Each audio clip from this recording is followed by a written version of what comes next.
What's up, everybody? Welcome to the stream. Good to see you. I hope you're well. I hope everybody except Zach is well.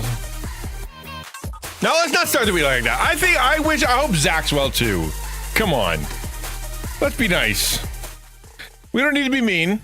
There's no reason for it. He hasn't done anything yet. It's the beginning of the week. He hasn't said anything at all. It's all good. I'm going to scroll up to make sure he hasn't said anything at all.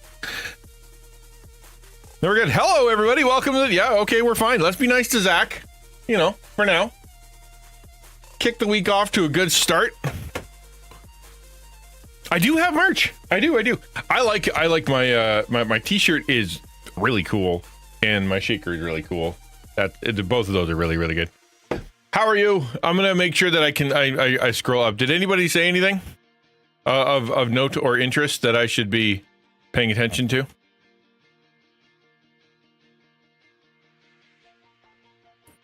I need no good. Then let's keep that ball rolling with me not saying anything of note or interest that nobody needs to pay attention to. And if that's the bar we set for this stream, I think we'll be fine. I really, really do. What, he charmed you with a spork? I mean, that's not a low end scale. That takes a little practice.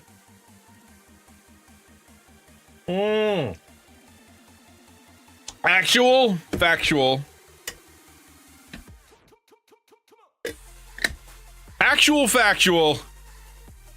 Dragon Roast coffee. It's sometimes this contains not Dragon Roast coffee because Dragon Roast coffee costs $1 zillion to get across the border. Y'all Americans are spoiled.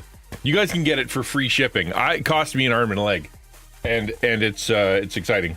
I'm ground some up. I felt like I needed to spoil myself today, so I have an actual factual, and I got whipping cream. I put a little whipping cream there, a little bit of milk. It's nice and rich and frothy. Although I saw John Cena said something, a short. It just kind of passed by, but it's like stuck with me. And it was Americans cover up their terrible coffee by putting cream in it. And I thought, you know what? Kinda.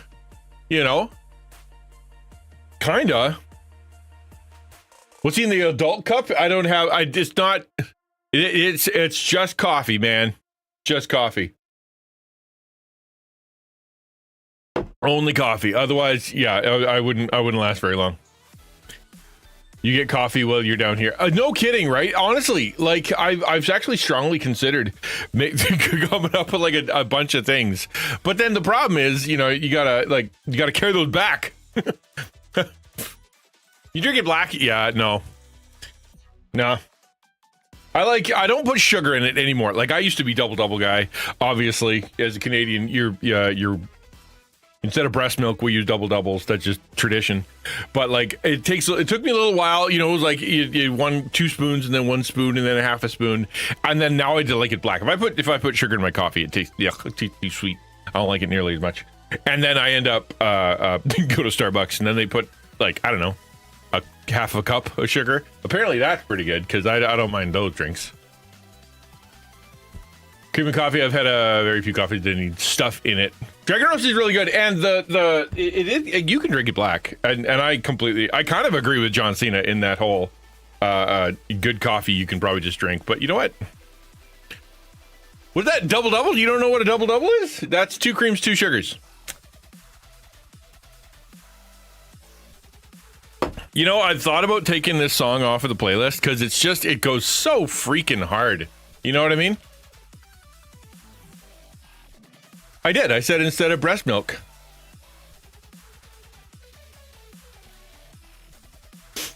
Yes, that's what I said. It's a tradition in Canada. The first drink is a double, and then a Molson Canadian, and then if the kid's still hungry. And done playing with their hockey puck, then you can feed them other things, I guess.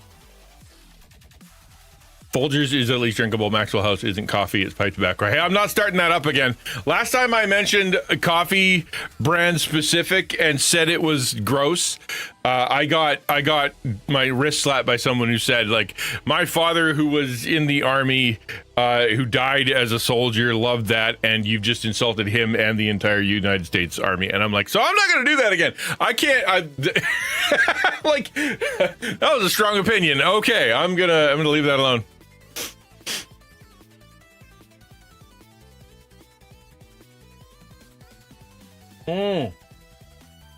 Sorry, I'm very distracted by that coffee. It's very tasty.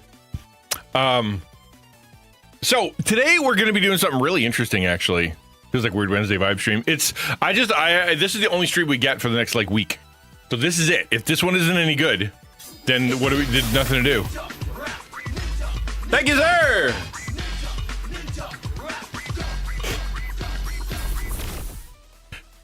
Yep. Today is, thank you very much. I appreciate that. My grandpappy didn't die for bad coffee, right? we fought in the Java Wars.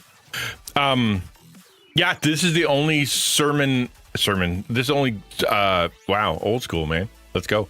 Only stream of the week, because today is Monday.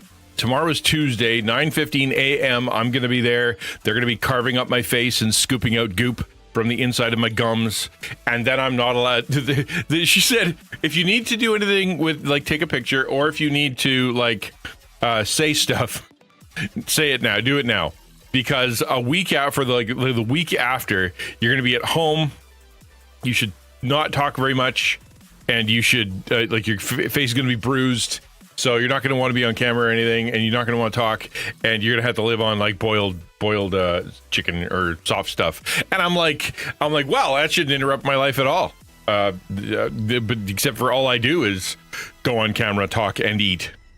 Other than those three things, there's not much left.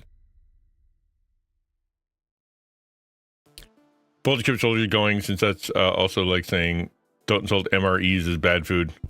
Well, it's I'm not giving an opinion. I've learned my lesson. I heard that the soldier lived on bad coffee, even when brought the fat of crappy coffee, instant coffee. Some prefer it. Actually, if you grew up in my generation, which I know you did, Grandma Samus, you probably remember your grandma and grandpa or something or whatever, like cooking, I'm trying to remember the word.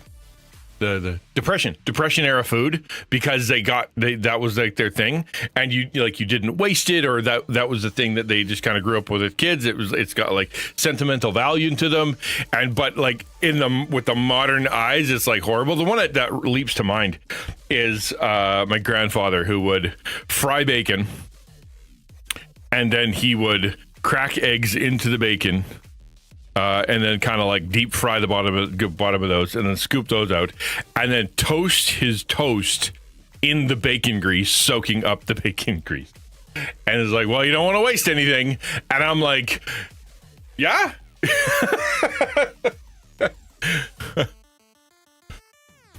Time for a month of mac and cheese and oatmeal. It's gonna be. I usually heal pretty fast, but I'm old now, so who knows what's gonna happen. They said it's not very, like, it's only like a 2 millimeter. It's like only like a 2 meter incision. And then they scoop out some goop, and then they shove in some cement. Literally, the word cement was used. Okay, sure, why not? And then I'm gonna go home, live on. Apparently, I'm assuming painkillers and boiled cabbage. I hope not. I hate cabbage. Well, you didn't have to keep a jar of bacon grease. There wasn't anything left. Grandpa ate it. It was soaked up into the bread. I had a jar of bacon grease. I remember doing that. But yeah, it was. There's a few Depression era foods that were carried over. It's like, I don't know, in the next generation, where you'd go to like a church event, or you'd go to someone's house or whatever, and there'd be a bundt cake, or there'd be stuff that's like hovering in Jello. I don't know if you guys have ever seen the hovering in Jello dessert. Nobody does that anymore. But that was all the thing back in the day. You take peeled grapes and like chopped up cans of whatever fruit, and then you throw them into Jello, and you make a Jello looking blob, And that was just the height of dessert.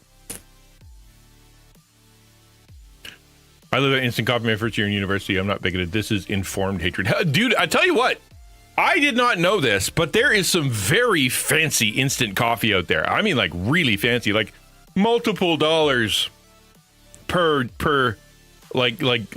use. And some of it you keep it in the freezer, and it's like concentrated coffee. Some of it's like powdered coffee. Some of it is like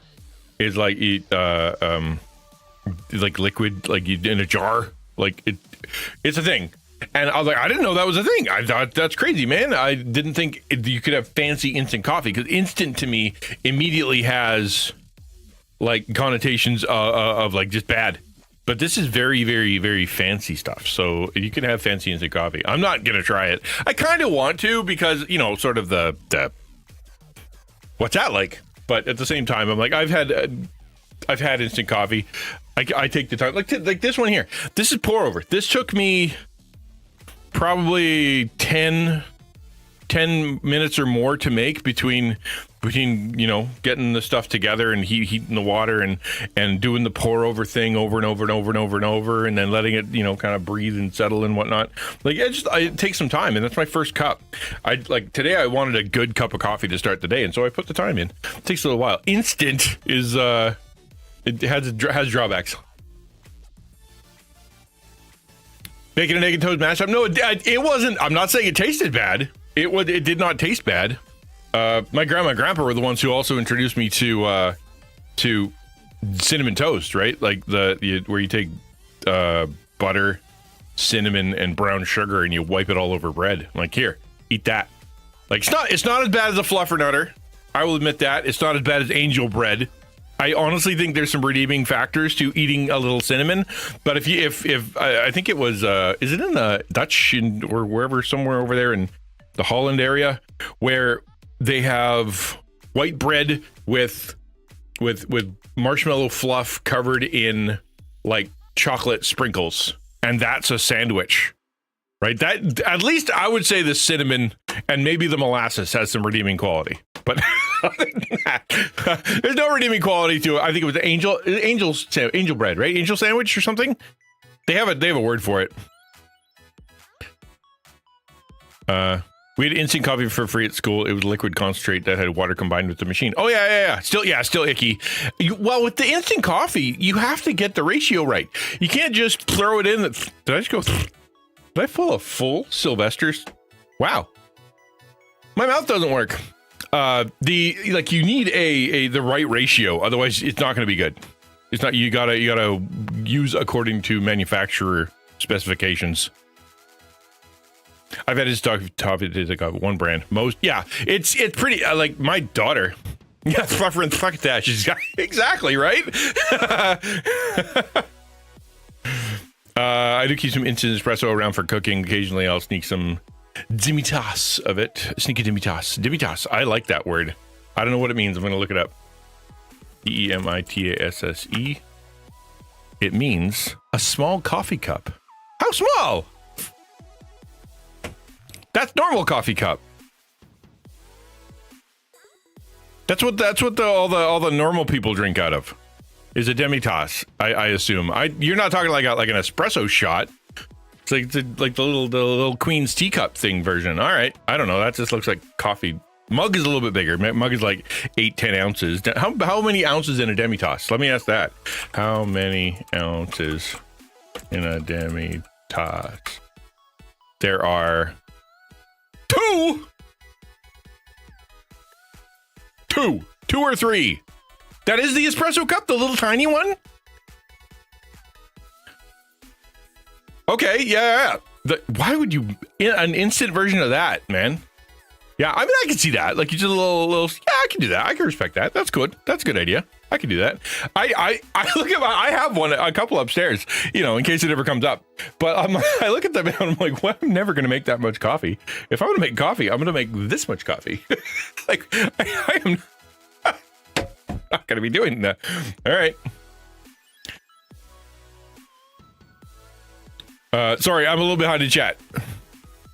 Had a friend bring me coffee from his trips to Rwanda. Oh, that sounds awesome, dude. That sounds awesome.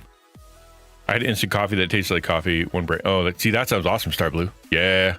I'd love to try coffee from different countries. I do keep some instant espresso around for cooking. Oh, no, I already got that one. I've already seen that. Okay. They're dropping the he will love God. Amen.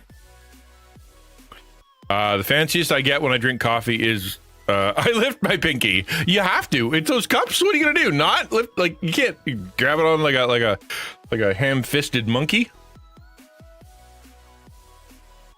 We were engineering students. It was free, so it was used. Heck yeah. I mean, you gotta, right? Put it up, packet of Swiss Miss. Yeah, that's a drink, all right. That is certainly a drink. Yeah, Sylvester is the cat, in case you didn't know. Yes. Well, okay, you're not wrong. Yeah, Daffy Duck sound like that too. You're right. You're right. You're right. But so Sylvester. You're right.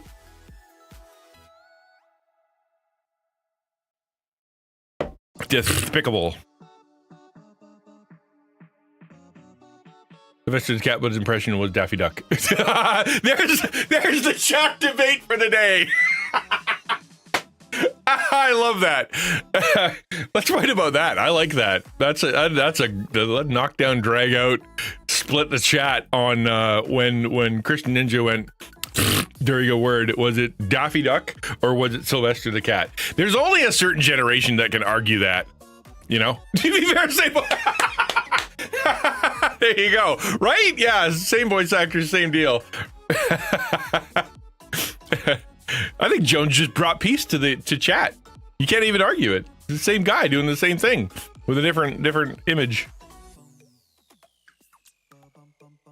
Our engineering coffee and donut had decent coffee, which weaned me off the mud. Yeah. And then you go back and you're like, how was I able to drink this, man? I can't do it. Not sure what that is, but sure, better than XtianNinja called me some days. Ham-fisted.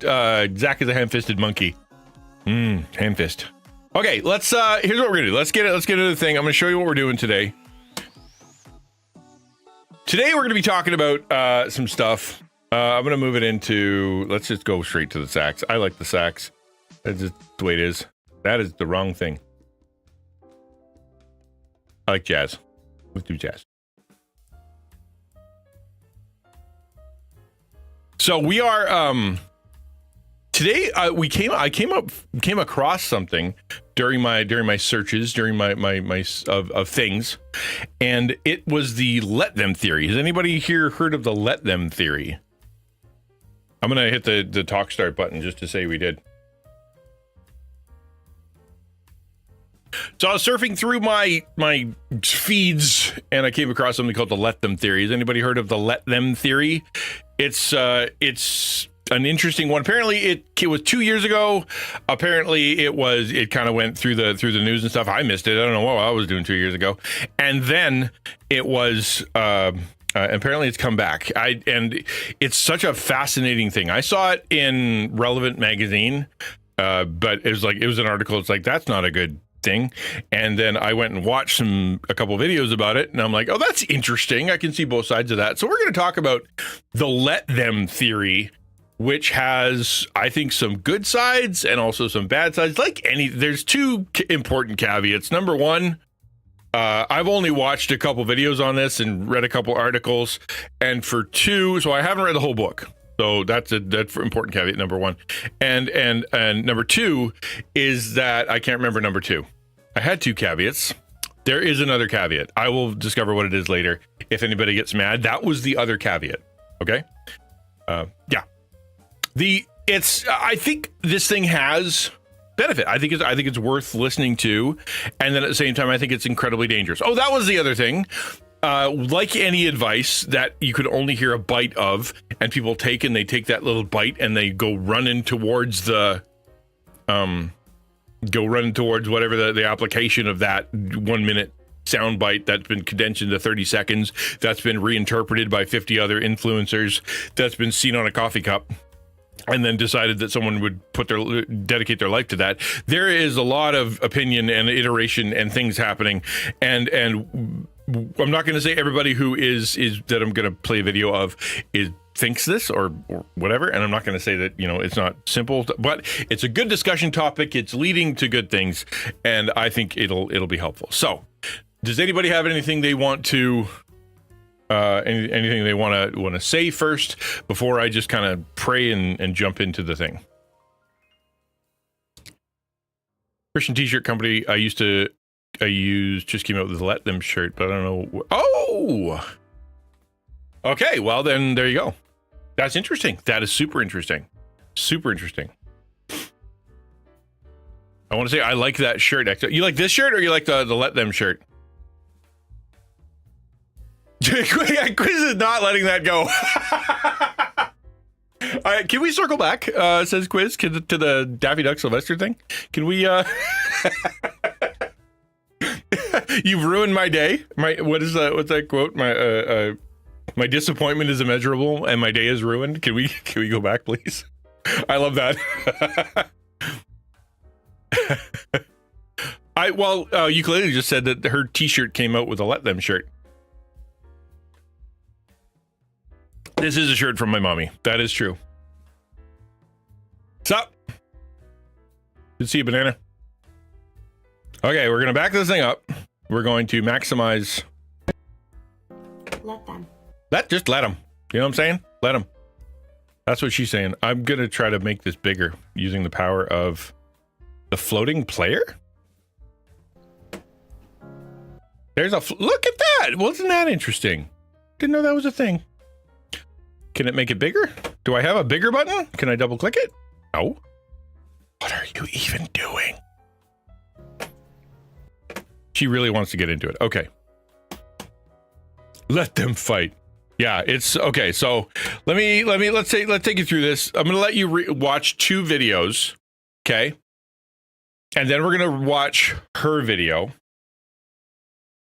Is that the right order to do this in? Probably. Let's do it that way. Yes, exactly. That's kind of where we're going, Zach. You're thinking of the skunk. Oh, the Pepe Le Pew. Yeah, that is not the same. I like how Quiz brought resolution to himself. That's so funny. Hold on, I need to do some Googling and thinking and praying about this. I'm going to get the encyclopedia involved in ChatGPT. Oh, that was a different person. Okay, cool. I'm good now, guys. You can carry on. Keep going with the stream. I love that. Well done, Quiz. That's how you want to do it. This used to have a button that made things bigger. What the flip? Okay, whatever. Here we go. This is Let Them video 1. My brain is happy now. Yeah, there was no moving forward without this. Yeah, I hear that, man. I totally get that. Let them. Let them think badly of you. Let them speak badly of you. Let them spread rumors. Let them believe lies. Heck, even let them leave if they want.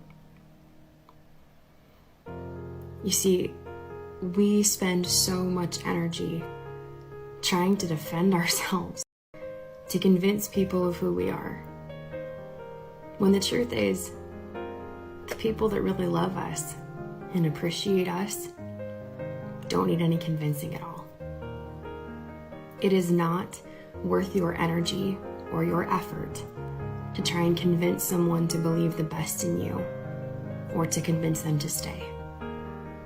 You be you, stand firm in that, and appreciate the ones that don't need convincing at all. Okay, so that really is a really good example of sort of the application of Let Them. And by the way, just to note, just because someone's saying it with a sincere voice with the music behind it does not automatically make it true. I know your brain is like, it's got to be good. It's got to be good stuff. It's got to change my life because of the music, the piano, and because this person looks dead in the eyes and is very sincere in what they're saying. Not always the case. Some people, they are not quite as right as others. But can you see basically what the temptation is, right? Where if you are going through a hard time and you got a lot of people in your life, I like that. I already hate this video, and that things are going sideways, and then you're like, okay, just let it go, man. Right? Don't fight for a marriage when your partner goes off the rails. And that's kind of where we're going, right? Right? So she's right in a sense, and this is what the entire stream is going to be about. She's right in a sense. She has the idea that you don't need to chase people down and convince them and puff yourself up and explain to them why you're so great and why they need to be your friend and why they need to be your, like give you the benefit of the doubt and why they need to hire you and whatnot. Like you just there is a certain point at which you just kind of go, listen, man, if you don't want to be friends, if you don't want to be, with me, you don't want to hire me, you don't want to work with me, you don't want to whatever, you want to, be a jerk or whatever. Yeah. Okay. Get out of my life. It's fine. That is very appropriate. That is a good thing. That is safe. That's having good boundaries. That's proper. But I think anybody who's listening to this, who has some maturity, who has some experience, who has some relationships, who's been in a committed place, or is a Christian who reads the Bible, is going to be like, but, yeah, exactly. Yeah, Jack took the words out of my mouth. However, this isn't the whole truth, right? There is more going on. I'll let my impulsive kitten tear my skin to shreds without giving her any reprimand. And this is the danger. Okay, I'm going to move to the next one. And what impressed me about this, not impressed as in it made an impression upon me, as in it didn't impress me because it was so great, is this is an old lady, okay? First off, kudos to her. But all for being on TikTok, that's you gotta appreciate that. But when you watch this, I want you to watch it with the framework of an old lady, because I know a ton of these. I was a pastor for a long time.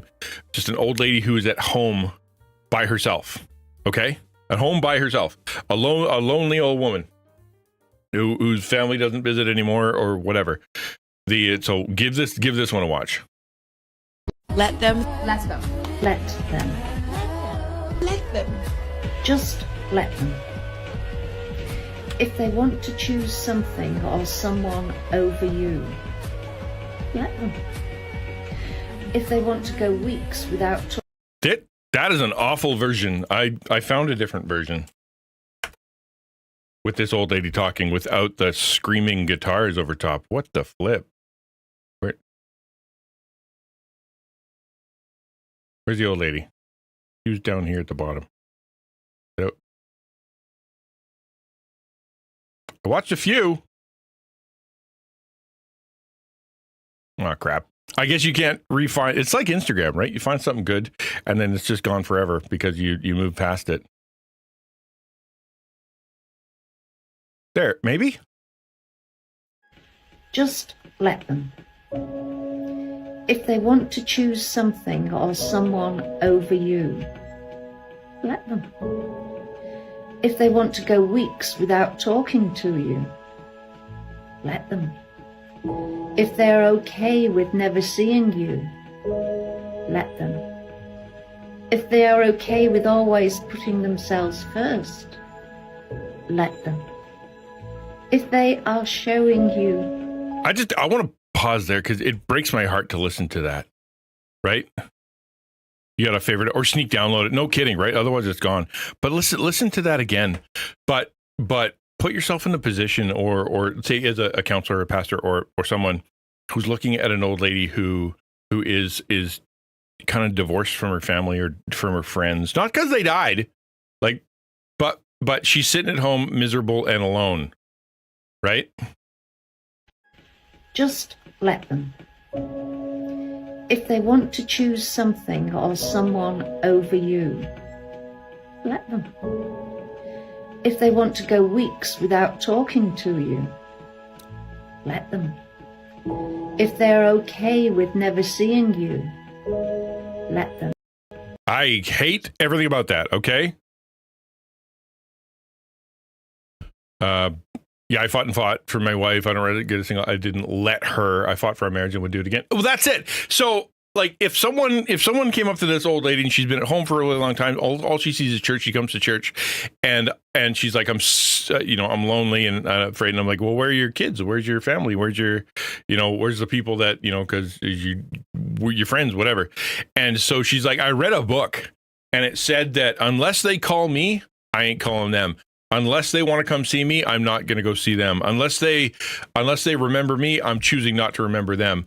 I'm just, they can go do their thing. They can go be with other people. They can go on vacation. They can take off. They can never call me again, never come over for Christmas. They can never remember my birthday. They can do all that. I'm just going to let them, right? There's no way that is not going to lead to an incredibly dark place, lead to an incredibly frustrated, sad place. And if this was framed within sort of the there are people out there that are that you're chasing. Be my friend, be my friend, be my friend, be my friend, be my friend. And they're like, I don't want to. Or you've tried to get in contact with them, tried to befriend them, tried to get into their group, or tried to, convince them to come over and have fun or be your friend or whatever. And they just don't want it. If this is don't enter a codependent relationship with them, or don't sell yourself out, or don't compromise your integrity or values for the sake of the relationship, I completely agree. Right? That is for sure. Like, don't change yourself just to be part of the group. Don't, compromise your morality. Well, if they need me to do a thing, I better go do the bad thing because that's the only way I'm allowed. Just let them. That's the counsel I get. Yeah, let that group be that group. They're gonna blow up at some point, and you don't want to be there when it happens, whether it be here or in heaven. So yeah, let them. But I would also say that there are. This is going to leave you a miserable person if your perspective on your family, your friends, your church, your small group, your pastor, it occurs to me that there's a lot of people out there that never want to call their pastor, never want to call their church, never want to bother anybody. And then they up and leave, or they feel miserable and they feel lonely, and all of a sudden they're gone or whatever. And it's like, what happened? Well, you never called. And I'm like, but okay, but why didn't you call? It's like, hey, how you doing? I feel like I'd love to come and chat with you.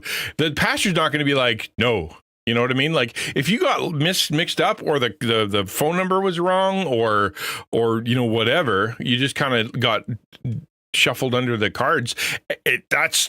And you don't remind. That to me sounds like passive aggression. That sounds like you don't want to connect with that person. You don't want to be around them. You don't want their influence in your life. You don't you're literally trying to double down on a negative emotion where you're going, nobody likes me. You know how I know? Nobody called me. Right? That nobody wants to come to my house. You know how I know? Nobody invites himself over to my house. Nobody wants to be around me. You know how I know? Because I'm sitting at home by myself and nobody's invited me out. It's like the phone works both ways, man. The phone works both ways. Ukulele says, I don't think you should let them about family either. Maybe don't let it eat you alive, but it takes two to have a relationship, and people in your life may have issues, and sometimes you have to be the one reaching out for years at a time before they're capable of being the one to reach out. Yeah, so I did a short. I'm trying not to repeat the short that I did before, and the previous short was about birthdays, right? I don't know if you remember or you saw it, and that was basically, listen, man, birthdays, if you want to celebrate your birthday, and do not play the game of, I hope they remember, I hope they find out, I hope they do that. I'm going to sit it here. I'm going to wait for a week, and I'm not going to tell anybody. And then if my birthday comes, I'm going to feel bad because nobody remembered. I'm like, that's a stupid way of doing things. Call people in advance, say, hey, my birthday's coming up. I want to do something. Let's figure something out. Because I think it'd be cool. You do have to buy me a present. I just want you to hang out, kind of thing. And then you're together, and it's really, really cool, and everything's fine because you reminded them. This is the person sitting at home alone going, and you want right? Not cool.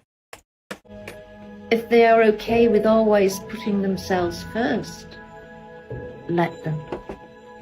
If they are showing you who they are and not what you perceived them to be, let them. I don't know what that means. Let them who received the what now? Don't expect things you don't communicate with. Yeah, exactly. But that one, what did she say?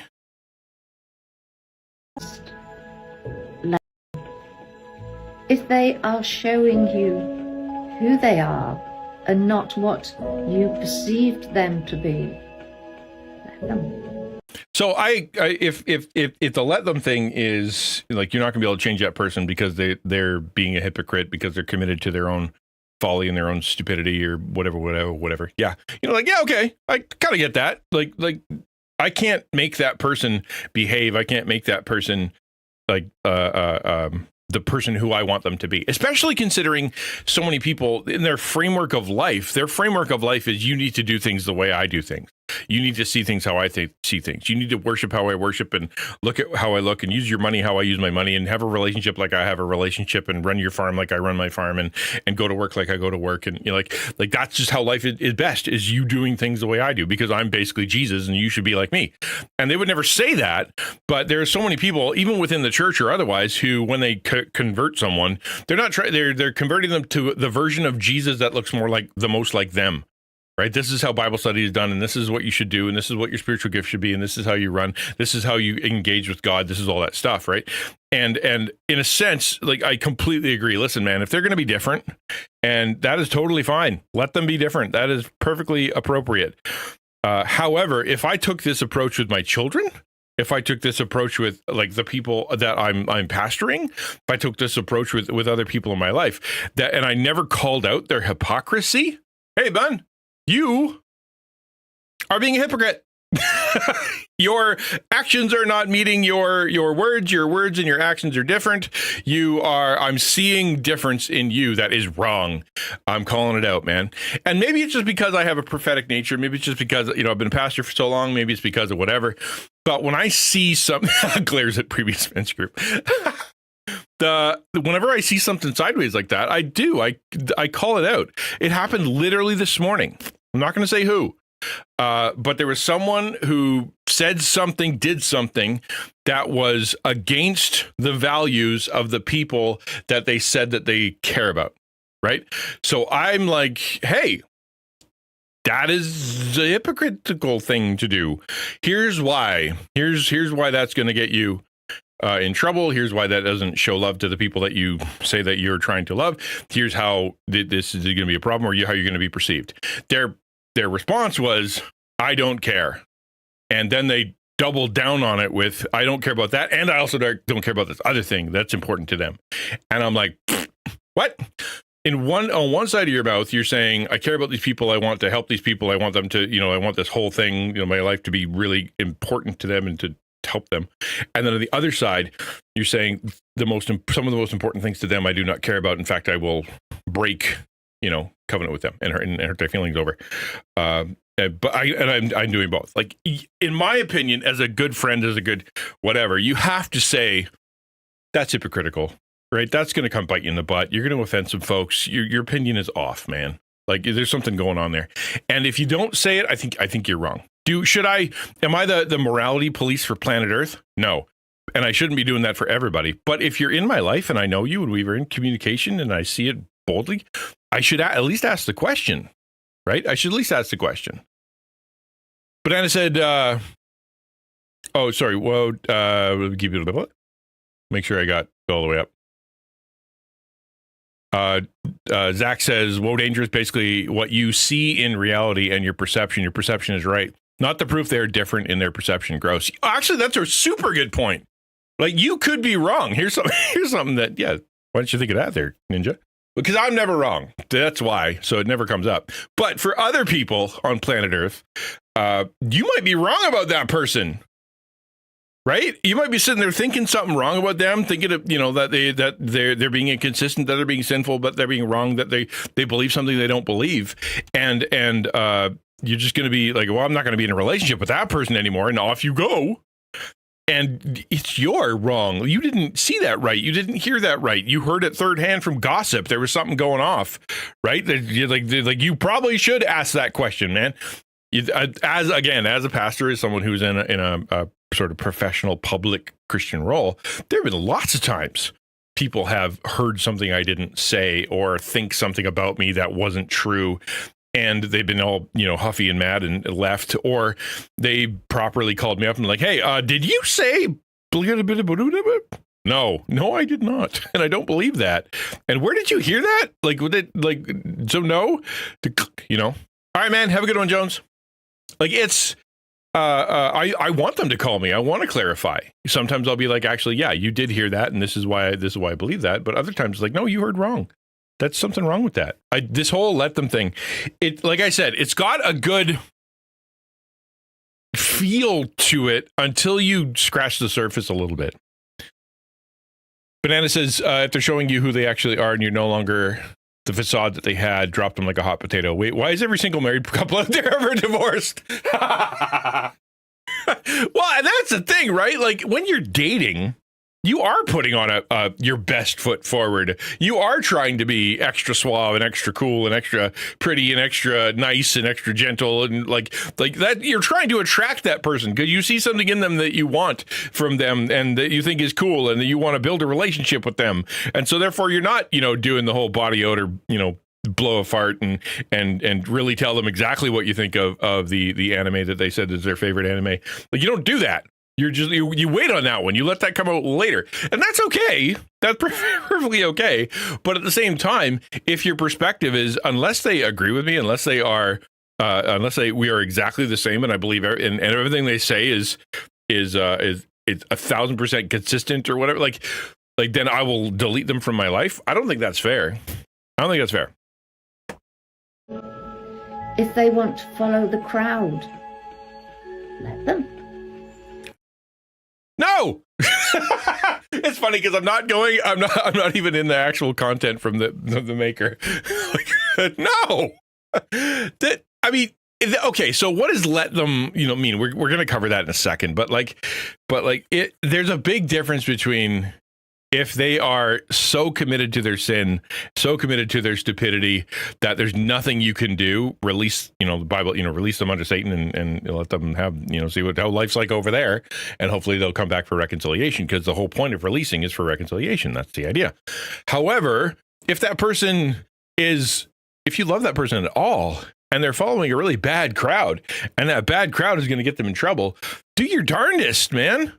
Do your darndest to help that person out and tell them the truth and try to help them. It's super it's your job to get in the way and confront them. And if they got an issue, tell them about it. If you're being stupid and thinking this person is better than they actually are, but quickly find out that they're not stupid. You're not stupid. They are. Let them go. I kind of agree with that. If you bring stupid and thinking. Being stupid. If you're being stupid and thinking this person is better than they actually are, but quickly find out they're not, you're not stupid.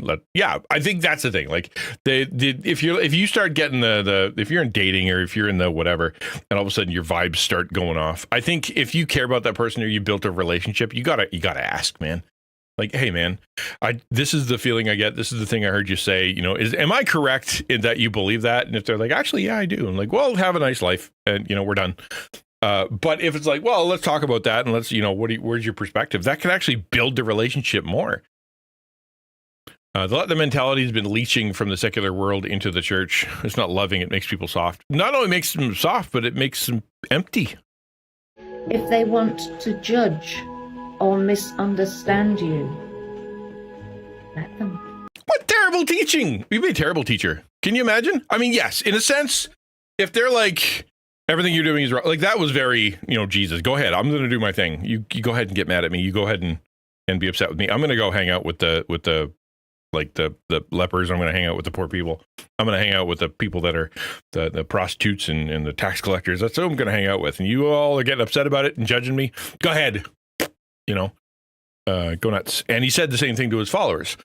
Go places that other people don't go, to gather the other people that aren't being gathered and share the gospel with them and show the love of God to them, because they need it too. And that's a good thing, right? Yeah. So don't let other people tell you, steer your life because you're trying to please them. Don't be a people pleaser. Don't, try to compromise yourself for the sake of not ever being judged. It doesn't ever happen because you're never going to find people. You're never going to find everybody or make everybody happy all the time. It's impossible. But like, never, if they misunderstand you, never correct them. Of course you should. Of course you should. Now, if they are absolutely dead set on believing something, like, for example, there was a guy in a previous church. He thought I was just the worst. Right. He thought I wasn't a pastor. I wasn't called to be a pastor. I was abusive to women. I was wrong in every way. And then that's what he thought. He helped to hire me and he got me in there. And after like 5 years, he's like, I think you need to go. And there was another person who was like that. And I'm like, okay. So he did everything possible to accuse me of stuff and, publicly and calling me stuff and saying things that weren't true about me. If I never ever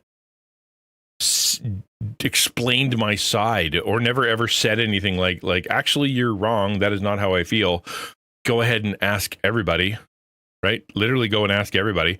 Go find proof of what you're saying. Like go ahead and look for it, because if it's there, I do need to be corrected. But if it's not, you're wrong, right? I'm not going to spend time defending myself. God will defend me. The body, the body of Christ and my reputation and the people that I've shown love to, and that'll defend me. I don't need to stand there and be like, I'm super great and you should believe that too. You should just go out and be able to ask literally anybody who I have connection with how they feel about me and find out the truth. And but I don't agree that if someone misunderstands you, you shouldn't do or say anything. If they are absolutely committed to misunderstanding you and there's nothing you can do, that's where I was going with that. Yeah, you're not going to be able to change their mind, no matter how hard you try. This guy didn't either. He's just like, well, fine then, I'll leave the church. Okay, like everything you thought was wrong, and then you left the church. Like that's on you, buddy. But Hannah says, person intentionally spreads incredibly malicious rumors about me. Let them.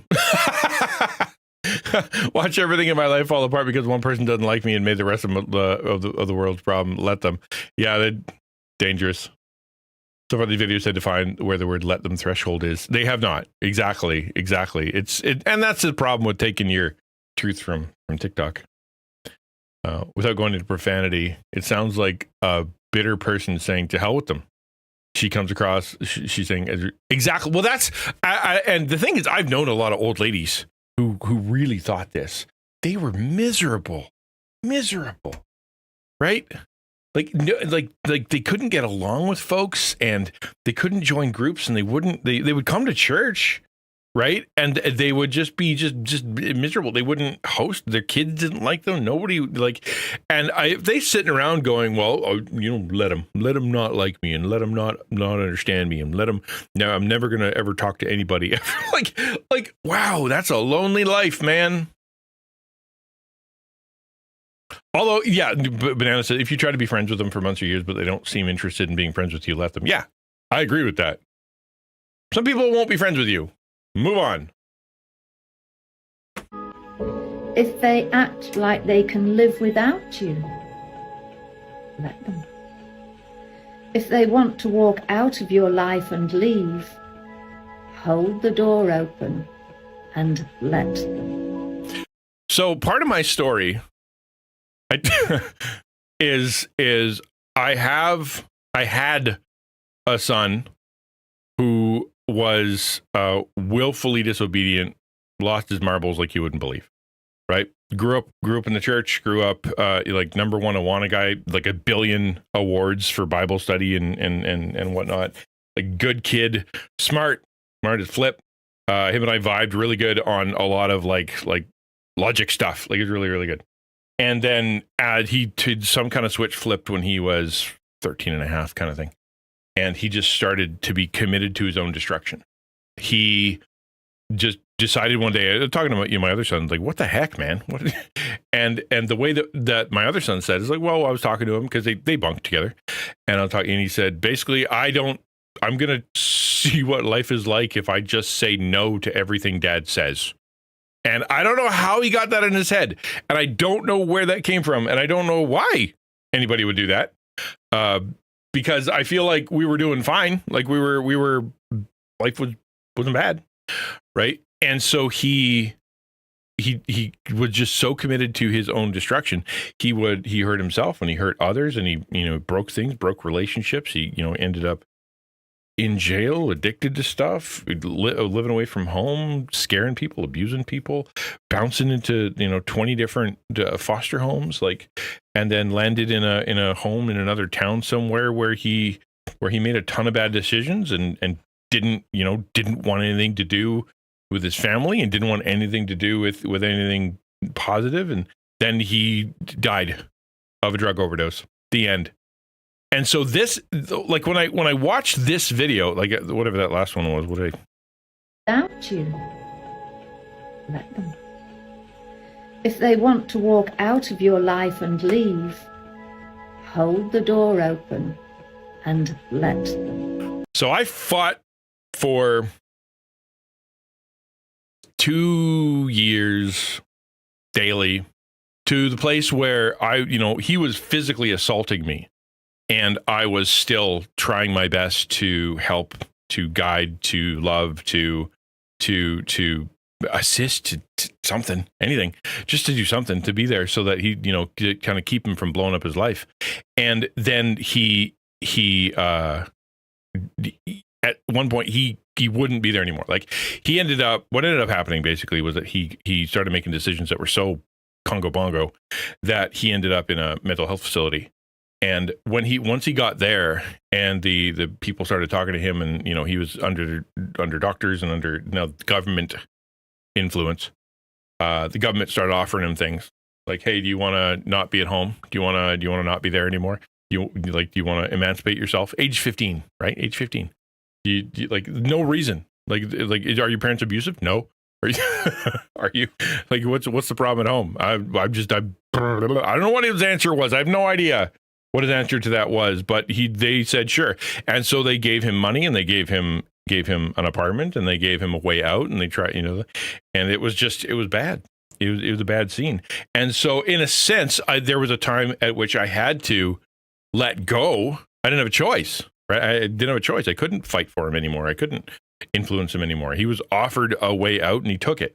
But there was, for months and months and months and months and months and months and months and months and months, he was very clear that he just wanted me out of his life. He wanted his family out of his life. Like he was a lot meaner to me than he was to anybody else.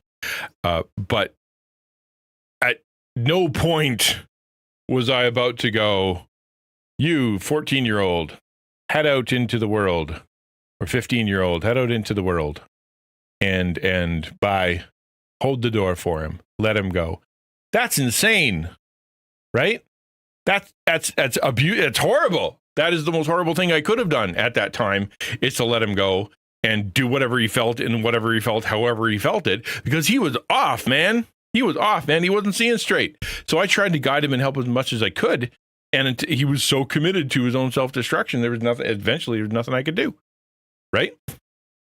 Yeah, I'm not a huge fan of the Child Protective Services. My experiences with them were never positive. They didn't make a lot of good.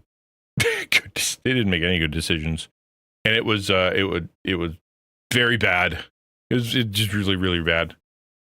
Yeah. So, but at the same time, I'm glad that they have that, because there are some kids that are in abusive situations that need to be taken out, that need money, that need to be taken care of, that we have set aside people and police and houses and stuff for. Yeah, 1,000,000,000%. We definitely need those. We didn't at my house, and yet he was able to enter into that. You know what I mean? You can ask questions. I don't know. It isn't about him. I bring him up as an example because this is just the worst advice ever in some instances. Right? There are some people you should not hold the door. Like if that person wants to leave the facility because they really want to go do drugs, let them. If that person wants to go and throw themselves off a bridge, let them. That person is suicidal and decides that they're going to say horrible things and do horrible things, and don't call the cops. Don't call 911. Don't bring in something that will give them a chance to get their heads straight. Just let them, right? Like, that's so wrong. It's so wrong. There are times you should not let them. Ukulele says, I guess I worry that people will apply let them at the first sign of pushback without trying, without letting people know that they actually want, without saying, I love you. Isn't just, this is not the right starting point.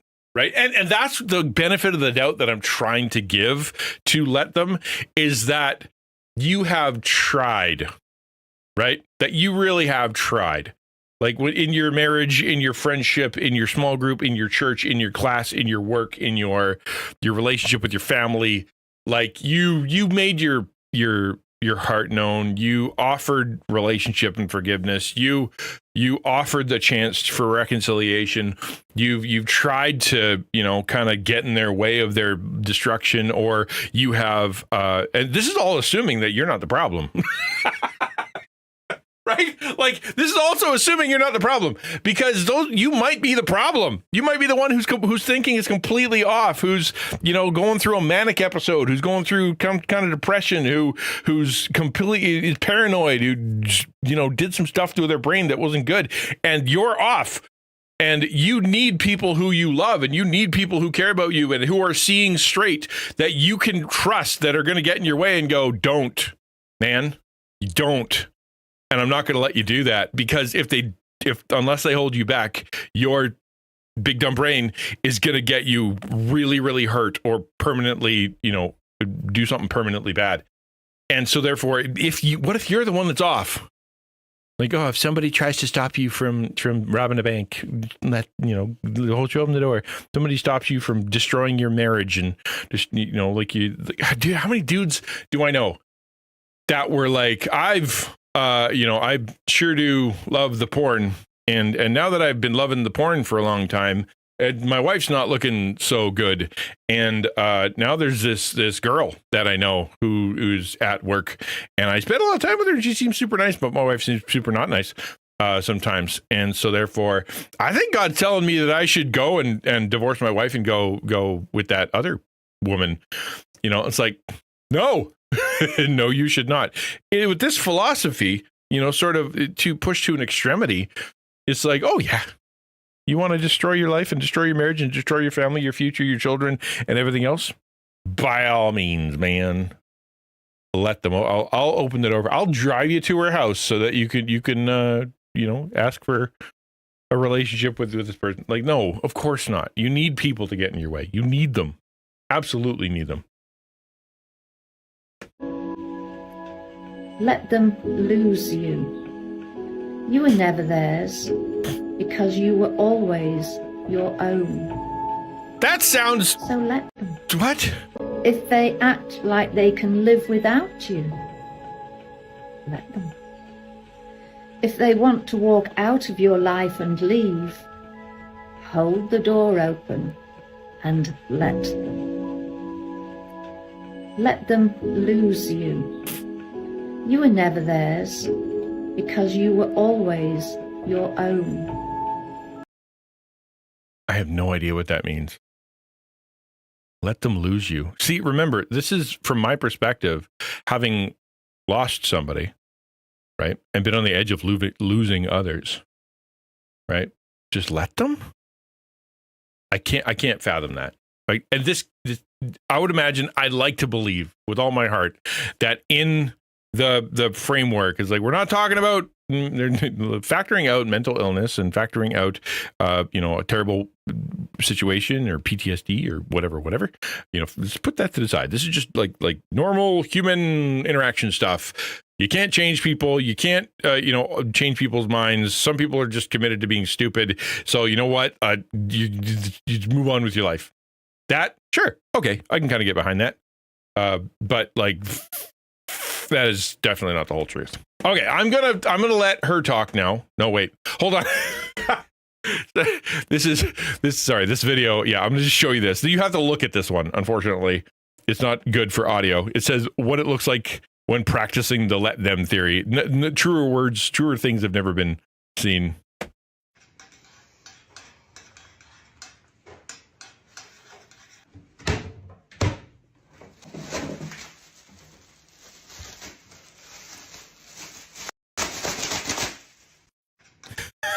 Like, yeah. Yeah, it should. It's a good thing to frustrate you, but man, oh man, This is not a life at peace.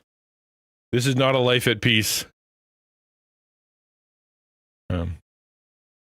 If anyone will not come, Matthew 10:14. If anyone will not if anyone will not welcome you or listen to your words, leave that home or town and shake the dust off your feet. Yeah, it's a misapplication in the fact that it doesn't tell the whole story, right? It doesn't tell the whole story.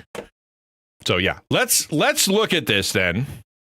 And this is the video. It's only 5 minutes long. From the actual person who did the actual thing. It's edited by someone else, but it's a chunk of the not edit. It's like a chunk of what they say. So I think it's a good, at least from like how would I know? But like the way that the videos that I saw of her, this summarizes them pretty good. So this is worth watching, I think. Sup, Supersonic. So here we go. This is from her, Mel Robbins. The let them theory. It's so obvious. And once you learn it, you are going to use it so many times a day. It's just going to blow your mind. Because the let them theory is going to allow you to detach yourself from the things that cause a lot of struggle and angst and emotion to come up when you get controlling. The let them theory also allows you to let go of the reins and give space for other people to take responsibility, let them do it. And finally, what you're going to learn is that the let them theory, it is incredible because when somebody just be who they actually are, and you stop trying to make them something else, you realize in so many friendships and so many relationships, you actually are in love with their potential. You're not in a relationship with who the person really is. And you've been so busy controlling and trying to change them that you don't even recognize that you're in a relationship with their potential. And when you let somebody be who they actually are, it allows you to understand who you're actually dealing with. Let me just pause there for just a second, because quiz, let's achieve nirvana. This is very Buddhist. You're absolutely right. New Age Buddhist stuff. The detachment. That's the thing. Right? Detach. There's so much going on in this first little section here, man, that is worth commenting on. Don't be controlling. Don't be easily offended, which is not the same as walk away. Yeah, exactly. So we're going to come back and we're going to chew through this a little bit. And immediately what happens when you adopt the let them theory is that you are able to catch yourself when you're controlling people, and you don't need to be. You are able to drop into a more surrender, peaceful feeling instead of letting your emotions rev you up. It's because every single one of us struggles with controlling behavior, or we struggle with controlling thoughts. And the let them theory is a way that you can check yourself so that your controlling nature or your controlling or obsessive thoughts don't control you. Because the reason why we do this, we control other people or we just can't let it go. Have you ever been in a situation where maybe your buddies organize a golf trip and they don't include you? Or the women in your life go away for a weekend and you're not invited? Or a friend that you adore is dating a real asshole, somebody who's horrible for them. Let them. No. It's not. How does spending 200 hours talking to your friend about this horrible person over and over, let them. Anybody else being like, what? Let them. If your company's going through layoffs, let them. It is so liberating. Thank you for the when follow. you drop the sword, when you just let go. And there's this really interesting analogy that's going to help you that comes from a psychologist, and I'm going to explain why. There's a psychologist, Dr. Amy Johnson, who uses this example. She says, whenever you go into control mode, imagine that you are in a tiny boat and you're paddling upstream. You are paddling against the current. It is hard to paddle against the current. It is a fight. That is what it feels like when you're controlling other people or you're trying to control them. You are fighting against the current. You are literally paddling up emotion inside of you and resistance and frustration, because it's frustrating when you can't control the people around you. And so the bigger point here is I don't think any of us are aware of just how much energy and effort and time we waste on shit that we're trying to control. And the let them theory is a lever that you can pull so you can create more peace and ease and love and all of it in your life, so you can float with the current of things instead of battling it so far. And the reason why we have this controlling nature is, believe it or not, it's a form of anxiety. When you are overbearing on people because of two reasons. Number one, they probably had a lot of fears. There was a lot of uncertainty. They wanted you to succeed. They wanted you to fit in. They wanted you to have the best of everything and more opportunities than they did. And so they pushed you and pushed you and pushed you. And the second reason why people do that is because they think it's a form of love. That if I push you, if I look out for the best for you, if I think about all the things that could go wrong and I micromanage you, don't forget your umbrella, don't forget your lunch, do this, do that, be this kind of major, that you think you are looking out for the best for somebody. But what you're actually doing, suffocating people.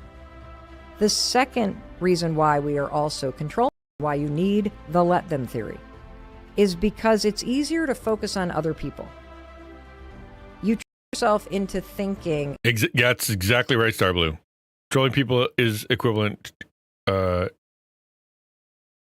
dangers in other people's lives isn't equivalent. I mean, and wanting to save them from any potential form of negative outcome.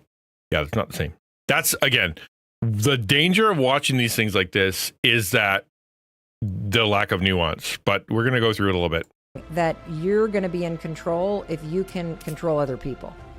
It doesn't work that way, because you can't control other people. You can manipulate them, you can guilt them, you can shame them, you can compliment them, you can love them, but you can't control them.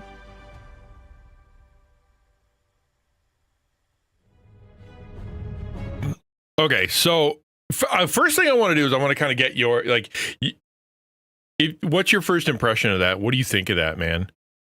My first impression is I feel like I'm in like a boat on the shore, where it's like the boat kind of lists this way, and then you're like, oh, I guess I'm going to the ocean, and then oh, I guess I'm beached, and then we're going to the ocean.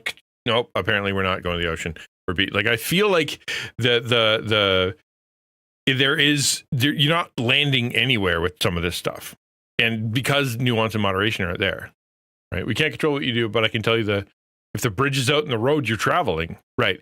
And again, how old are the people that you're talking about here, right? How old is this person that you're not controlling or not telling you to take an umbrella? Right? What level of intelligence do they have? What level of experience do they have? What level of kind of relationship do you have with them? Right? You decide to continue to drive down the road. Yeah, well, exactly. You can't pull their car over. Although you can. Actually, I don't know, man. Sometimes you got to go reach in and grab their steering wheel and pull them to the side and crash the car, because it's better for them. She didn't say don't talk to your friend about the bad guy they're dating. She said, and if they don't listen to you and insist on dating this guy, don't try to control your friend. Exactly. You're right. That's the generous interpretation of this, right? That is the generous, wise, kind of nuanced, proper interpretation of this. If you are a person who is controlling, and I've known controlling people, and I've known folks that struggle with control, that their immediate instinct response is to micromanage, bring down the wall, make everybody do stuff because their way is the highway and their way is the best way, and anything outside of that realm without their input is just going to explode in their mind. So everybody gets locked down. Like, something important happens: funeral, wedding, ministry start, life, birth. You have something going on, and the controlling person's like, I want this to be as good as possible because I love that person, and so they descend with just the hammer of God on them, that whoever it is, the mom or the bride or the person who's going to work, or their first ministry for whatever, and it's like, this is how it has to go. They are not open to input, and they are not open to having other people tell them that they're wrong, or they're not open to letting other people do work, right? right? And they want help, but they can't trust anybody. Like, it's a miserable place. Being a control freak is a miserable life, especially when you feel like it comes from a place of love and and desire to do the best, right? I just wanted to be the best. I just want to be as good as possible because, God says that we should do our best for people, and I love that person. Therefore, ergo, I must, control everything within these walls. And my anxiety is saying that that's not going to be a good idea. That, something could go wrong. The baby might go sideways, or what if the wedding isn't nice, or what if the funeral isn't proper, or what if the job isn't the correct job? What if they destroy their life and I didn't do anything about it? I'm going to feel guilty later. So I better come down like hard on them and force them into the right decision. It's all for their good, right? That is bad. That's bad control, right? It's a whole book. So yeah, exactly. More context in the book. Exactly. It's helpful recognizing you're holding on to something for too long, or knowing when to pick your battles. I want to be the very best. Like no one ever was. And that mom sure knew how to let go. Like he's like, Mom, I want to go. And he's like, okay, go talk to the science guy and the doctor, what's his nuts. And then we'll never speak again. Goodbye forever. She could let go. She had no problem with letting Ash leave forever. We're going to watch this again, and I'm going to pause all the way through, and then we got some notes we can take. Notes to go through. Remember the opening scene of the movie Courageous? Guy's filling up his truck and walks over to grab the window cleaner. Gang member runs over and steals his truck. Guy sees and immediately runs to try to get his truck back, gets halfway in the window, and after a bit of a struggle, manages to grab the wheel and run the truck off the road. Gang member gets out. People start coming over to check on him, but he drags himself over to his truck. Sir, don't worry about the truck. I'm not. Then he opens the back to show his baby crying. Yeah. Exactly. Priorities, right? Like, what? Oh, just let him, let him take. Oh, we're not going to let him take the baby. He can have the truck. No, I'm going to, I'm going to do something about this. I'll put myself at risk. I'll hurt myself, right? For the sake of someone else. That's not control, right? That's not what we're talking about here. Let's go through this one more time, kind of pause our way through it, and just kind of react to the various parts. Simon says, I think the biggest lesson I've learned from streaming, when you said, what if the wedding isn't nice? It reminded me of wanting my streams to be perfect, and now I'm okay with imperfection. I think I'd be okay with imperfect wedding, for instance. I think maturity, when it comes to perfection, I think maturity, when it comes to perfection, you go, nothing can ever be perfect. That's what I've learned. It's never, ever, ever, ever, ever, ever going to happen. I have tried controlling things in the past, and I've tried making it, and it just didn't work. And then I beat myself up, and then I beat other people up, and then I yelled at someone else, and I complained, and I'm still talking about it. And everybody's like, would you please shut up about that? Happened 30 years ago. Get over it. And, I've learned, you know what? Nothing will ever be perfect. It can be good enough. You know what the cool thing about being good enough is that it's good enough. It's good, and it's enough. Hooray. Let's get there and let go. There is beauty in, I guess you'd say, the imperfections, right? That's where the memories are made. Honestly, like if everything went absolutely according to plan, 1,000,000%, then you'd be like, how was your wedding? It was good. Really good. We did the thing, and then we did the thing, and then we did the thing, and then we were at home. Right? As opposed to, how was the wedding? Dude, like there was such a fiasco. It was a fun day, but man, the car broke. My hair did it, but then someone tried to help me and it worked out. And I learned that my best man, my, maid of honor, whatever, is the most awesome person in the world, because they did this and they ran out and they got me that at the last second. And we got to the church and it was a little bit late, but we were able to talk about stuff for a while. Like the fun happens inside of some good memories are happening. Yes, bad stuff can happen too, which means you have to let go of the, the resentment, so you can see the good stuff in the middle. But yeah, no, it's not great. It's not like being a controlling person sucks. And the other side of let anybody do whatever they want, because nobody matters to anybody except you. That's also not good. Weddings, re-weddings, says Jeff. I will tell every couple that I marry that there's going to be something during the day that's going to go off the rails. The important thing is that the two of them are there and nothing else really matters. Try to enjoy the failure when it happens. Yeah, it's going to happen. And as long as you walk in knowing that, like for stream, I'm a great example of somebody who wants everything perfect on stream. And I have friends that I've asked, Samus is one of them, who I've said, if you see something wrong, tell me. Just tell me, okay? I want to know that there's something. And in my mind, this is the controlling nature, right? This is in my mind, being a good host of a stream means that I have removed every possible way that it is going to be uncomfortable for you. Like I grew up with a mom. Her gift was hospitality. She was great. Her whole thing was everybody in the house needs to be comfortable and happy and fat and fed and warm. Just everybody. And she will put herself, over the edge to make sure it happens. And I kind of carry that into what I do, my streams, my church, my everything. And so therefore, when I'm like, okay, so what are the rub points on my stream? Like what's actually causing people a level of discomfort? And, I'm kind of going, I look at it and like, for me, this is, I don't know. I'll ask, I'm going to do the bad thing and hover over how many viewers we have. So I don't know if that'll be enough, but how many of you notice that my wallpaper is showing right there? How many noticed that? And it actually mattered. And it actually mattered to you. Not that you just noticed, but it actually mattered. Like you noted it and you were like, that's kind of distracting.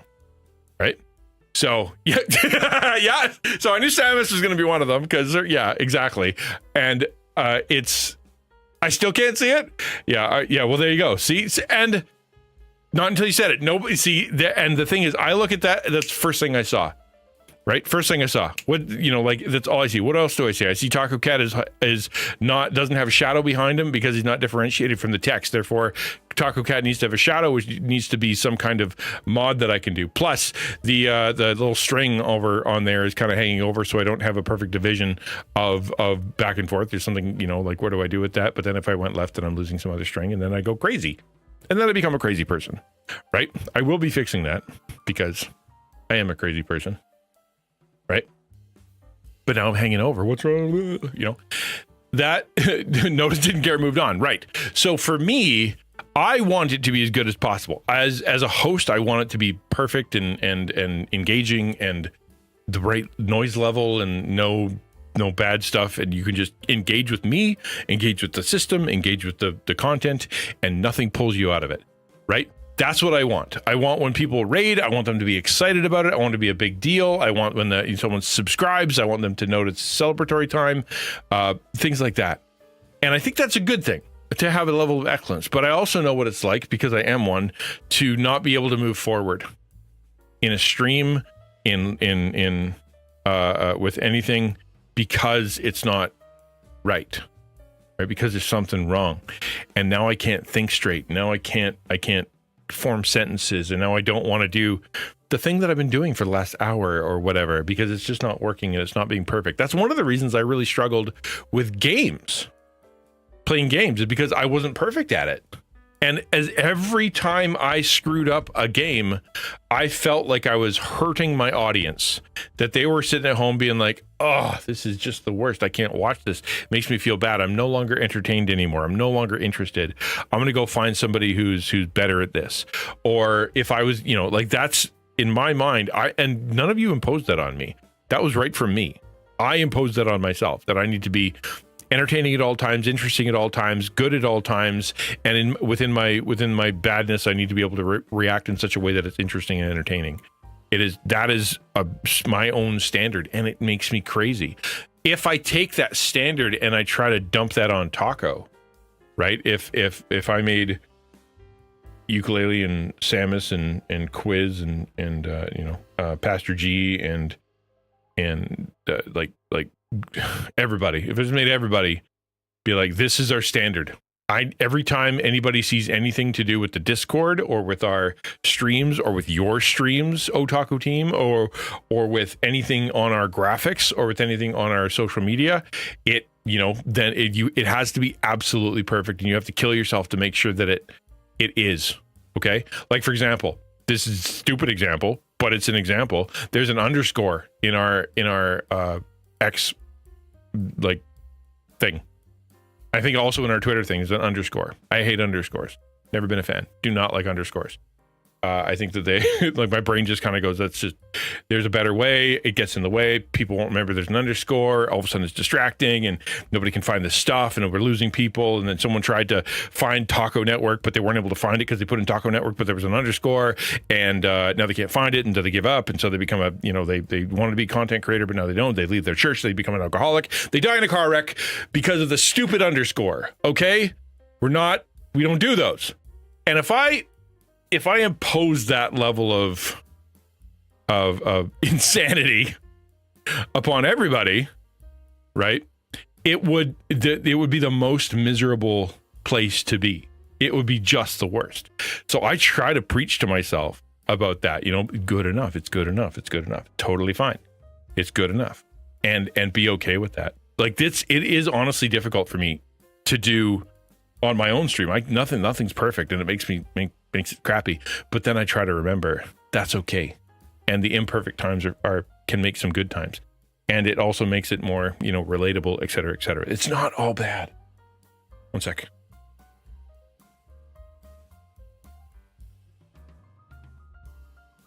All right, never mind. Underscore ninja. Yeah, there you go. That would make me crazy.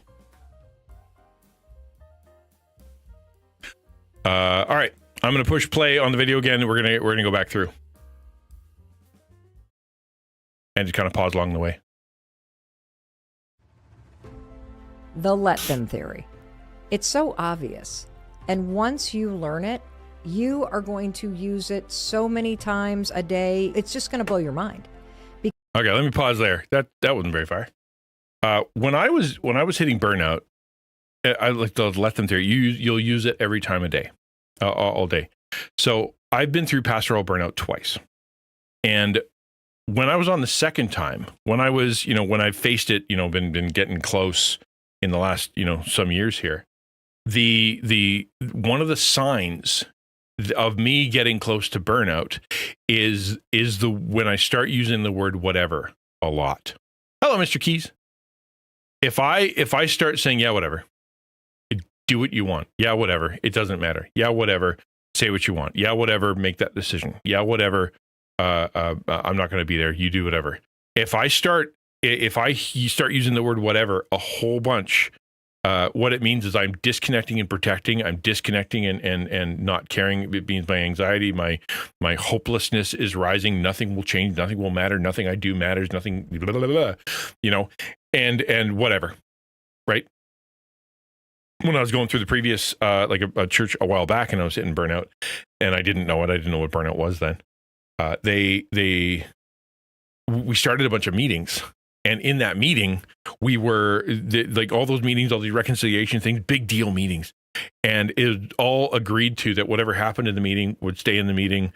We wouldn't be sharing the minutes. We wouldn't be talking about it outside, and that Pastor Al was safe, because he could share his heart, and we were all safe to share because it was going to be closed meetings. After about a year of those meetings, they decided at once they're going to release the notes, and they're going to be talking about it to everybody in the congregation. And when they're like, we're going to do that, I had been so beat up by that point. I was so done by that point. My response was not to defend myself. My response was not to, hey, that's not what we agreed to. My response to, hey, by the way, that's illegal. My response wasn't to ask for help. My response wasn't to call the denomination, be like, hey, these guys are doing stuff. My response was, whatever, do whatever you want. Right? That statement, when it starts popping out of me, can be a sign that I'm in jeopardy.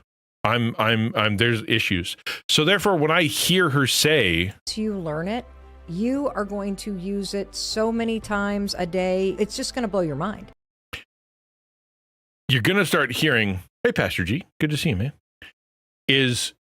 If you walking around work and you're just like, yeah, do whatever you want. Yeah, whatever, do whatever you want.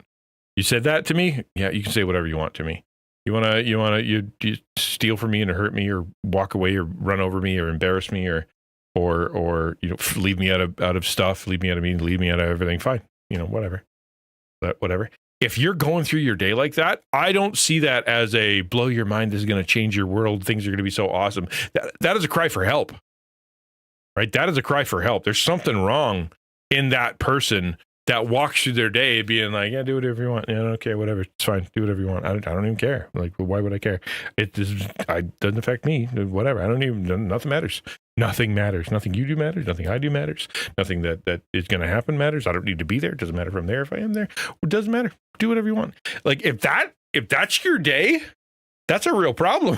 that is borderline hopelessness. That person needs to be confronted. Because the let them theory is going to allow you to detach yourself from the things that cause a lot of struggle and angst and emotion to come up when you get controlling. The let them theory also allows. So the struggle, the angst, and the emotion, right? Those words, struggle, angst, and emotion, right? Nobody likes those. Nobody likes those. And I do know that this is within the realm of being a controlling person. This is for people who are struggling with control. These people who have a hard time with that. We've talked about that before. But struggle, angst, and emotion are not bad. They can be bad if they get out of control, right? They can be bad if they take over your life. But if you go through life without struggle, you will turn into jello and you will be useless a useless person, because the struggle comes in. That's how your muscles and your brain and your body and your relationships and your faith, everything gets better in the struggle, right? The angst, which I guess we can term as sort of anger, misplaced anger, right? Or at least anger at all the things is a sign of something. It's not bad. I think there's a godly nature to, I guess, I don't know. I'm going to look up what angst means before I say anything too far. Define angst. Nope. Feeling of deep anxiety and dread, typically an unfocused one about the human condition and the state of mind and world in general. Okay? That is a Christian thing.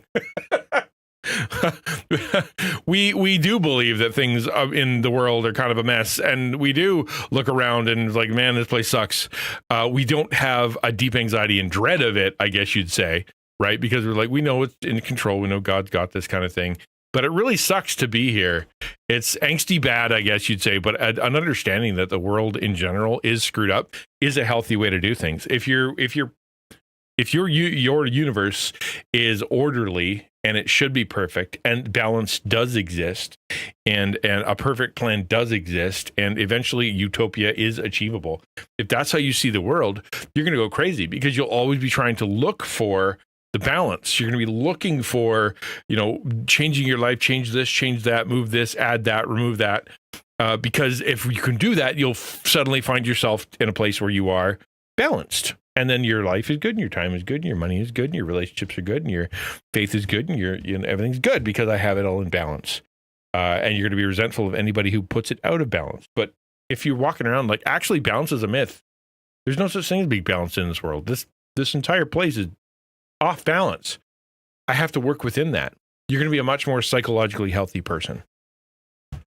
And emotions, those aren't bad either, right? We need those. Emotion to come up when you get controlling. The let them theory also allows you to let go of the reins and give space for other people to take responsibility. That's a good thing. Controlling and people struggle with that, not letting people do stuff for them, or to let go and to let them do the thing themselves while they go off and do what they're good at. That's a good thing. Let them do it. And finally, what you're going to learn is that the let them theory, it is incredible, because when you let somebody just be who they actually are. It's called delegation. And you stop trying to make them something else, you realize in so many friendships and so many relationships, you actually are in love with the potential. You're not in a relationship with who the person really is. And you've been so busy controlling and trying to change them that you don't even recognize that you're in a relationship with their potential. So in a relationship with their potential is a really interesting phrase. And I agree, I'm being nitpicky and taken apart, word by word after not reading the book. Okay, fair. But you're always you're in a relationship with potential all the time. You believe that person is changeable. You believe that person is it has the capacity for growth, the capacity for learning, the capacity for becoming a better person, right? Dating is a great example. Like my daughters, you were talking about dating, and I've said, listen, you're not looking for a guy who's got it all put together. That guy does not exist at your age. It's not going to happen. What are you looking for when you go looking for a guy to date, to court you? You're looking for potential, right? Like, does he have a job? What does he do with his money? Does he have self-control? How does he treat his family, his friends? How does he treat you? Is he teachable? Is he faithful? Is he struggling through faith, trying to figure stuff out? Is he, where's he at in that?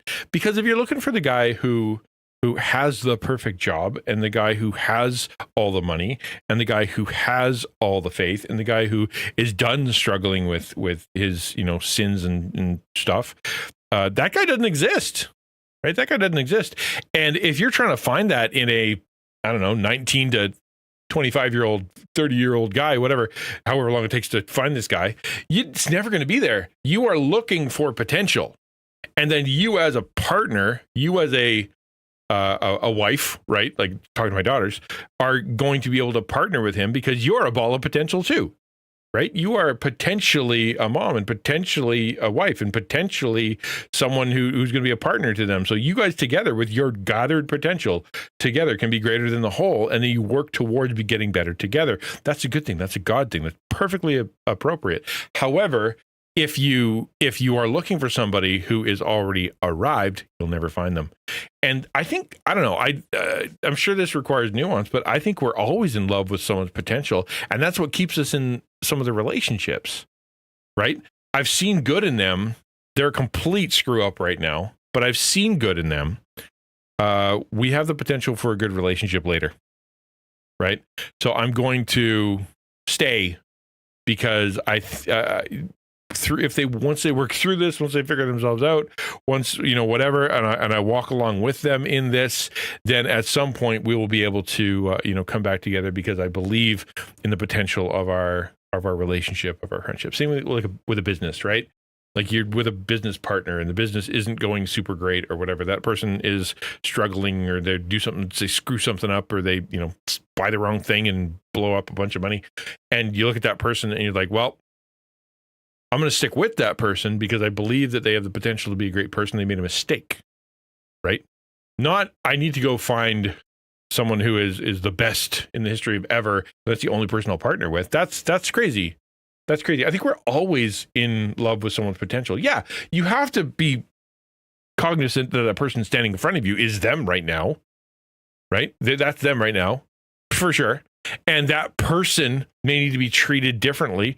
They may need more freedom. They may need more to be released to screw things up, or maybe they're not you, and therefore they're going to go do things you don't like. And it's just, or God called them to something weird, right? Like when God called me to ministry, I was an Alberta boy at home, and God's like, go to Cleveland, and my mom was like, what? Right? You've been in there. The whole point was that you go, you be a pastor, you stay in Alberta. You bring the grandkids over. We're ready to go. That was the plan. And I'm like, So I went to Cleveland, and in Cleveland, things happen. Now I'm out in Ottawa. But if she was unwilling to release, right? If unable to say, well, we'll see where this goes. Let's figure this out. Then it would have been, a disobedient. It's going to happen sometimes. Simon says yes, but they have to be walking along in this themselves too. We can't be forcing them to walk along. No, it's true, and that's the good side of the let them thing, right? Is that at some point you're just like, listen, man, you got to put in the effort. You have to be the one who. There's two sides to the same coin. The phone works both ways. This relationship isn't a one-way street. Like I'm not going to just do all the work here. Like whatever it is, yeah, that other person demonstrating some side, you have to be able to see that. Otherwise, it's not going to work. But which is where, listen, you're not investing. You don't care about being here. You don't want to be here. You don't like being here. You're committed to your own destruction. Or you are so wildly different to me. You're not who I thought you were, and I'm okay with that. And I'm just going to let you go. I think there's a benefit there. It's a good thing, right? I have to let you go. Like a dad who looks at their son, he's a football guy, big guy, wants his kid to be, a sportsman and go, huck logs and get a trade and whatnot. And that's the only way that he could function, seeing a guy. That's how guys are, big, strong, hairy, and dirty. That's how guys are. And his kid is, small and artistic and far more, I don't know, effeminate. And that's how God created him. Well, unless that dad can go, I still see potential in you. It's just not what I don't know what to do with that. So I'm going to do my best to love you, but I cannot guide you because my framework isn't one we can do. I can help you with to be a good worker and love your family and whatnot. But your whole thing, I don't know what to do with, but I still see that you are. I'm going to let you go, figure out your life and find other teachers and find other influences. Of course I'll be in your life, and of course I'm going to help, and please come back and talk to me, and I do have wisdom. But yet that's okay. That is okay. And when you let somebody be who they actually are, it allows you to understand who you're actually dealing with. And immediately what happens when you adopt the let them theory is that you are able to catch yourself when you're controlling people, and you don't need to be. You are able to drop into a more surrender, peaceful feeling instead of letting your emotions rev you up. It's because every single one of us struggles with controlling behavior. That's not true, right? So yeah, as soon as you're like, man, I'm going to stop trying to control everybody in my life, and I'm going to stop making everybody in my life do what I want and plan their entire future for them, and freaking out and getting upset and getting mad whenever they deviate from the path that I've set before them, then I'm going to, I'm going to let that go. I'm going to stop doing that, right? I'm going to be available. I'm going to try to be more kind. I'm going to try to see life through their eyes. I'm going to be patient, and because God may have them on a path that is different than I don't know, and it could take longer than I want and end somewhere I don't understand, and I'm okay with that. I'll pray for them and I'll be here for them, and I'm going to let go of that controlling stuff. 1,000%. You know what? I think that's really, really valuable. It really is. Really, really, especially if you really struggle with control. But not everybody struggles with controlling behavior. Some people really struggle with being able to make a decision. They want to be told what to do. Some people really struggle with having enough self-esteem to be able to stand up for themselves. Right? They are unable to do that. They're, because of their anxiety, their fear, because of their history, because of abuse in their life. Their problem is not that they're trying to control others. Their problem is that they don't have boundaries, and other people can manipulate them very easily. Right? All they have to say is, you know what? If you don't do what you're told, I'll leave you. And because they have a fear of abandonment, they're easily manipulated. Right? That's not a control thing. They don't struggle with control. What they struggle with is fear. Right? So this is not everybody can struggle with controlling behavior. I don't think that's true. Or we struggle with controlling thoughts. And the let them theory is a way that you can check yourself so that your controlling nature or your controlling or obsessive thoughts don't control you. Because the reason why we do this, we control other people or we just can't let it go. Have you ever been in a situation where maybe your buddies organize a golf trip and they don't include you? Or the women in your life go away for a weekend and you're not invited? A friend that you adore is dating a real... Let's pause there for a sec. So the let go theory, right? So put yourself in the shoes of that person. There you are, you have these guys, they are your golfing buddies, they are your dude friends. And they plan a golfing trip and they all go and you don't, right? What response should a person have to that, right? There's a bunch of different ones, and some of them are good and some of them are bad. You could get angry, you could get furious, you could get revenge, you could plan your own trip and not invite any of them, things like that. You'd be really petty about it. Or you can say, you know what, the sort of the let them thing of, I don't need to go on everything with everybody. It's totally fine. Maybe, I'm not going to get mad at them. They are my friends. They are something. They didn't invite me. They're doing a different thing. They know me well enough to know that I wouldn't have liked that, or that I didn't have time, or that I had things. And so therefore I'm not going to attribute negative stuff to them. I'm just going to be like, all right, so they didn't invite me. That's fine. When they get back, I'll see how it went. I'm letting it go.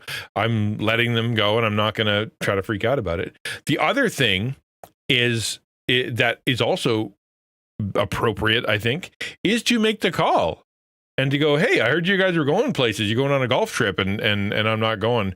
What's the scoop there? Like, why didn't I get, why didn't I get invited? Like, what's going on? And assuming that you're friends, and assuming they're going to be honest with you, they will say, you might learn something about yourself. Right? It could be like, well, there were 4 tickets and we drew straws and you didn't get it. So we didn't want to hurt your feelings. And so therefore we just, or it could be, you know what, you travel terribly. You are just the worst to be around on an airplane, and you're the worst to be around in a car, and you're worst to be around in a hotel.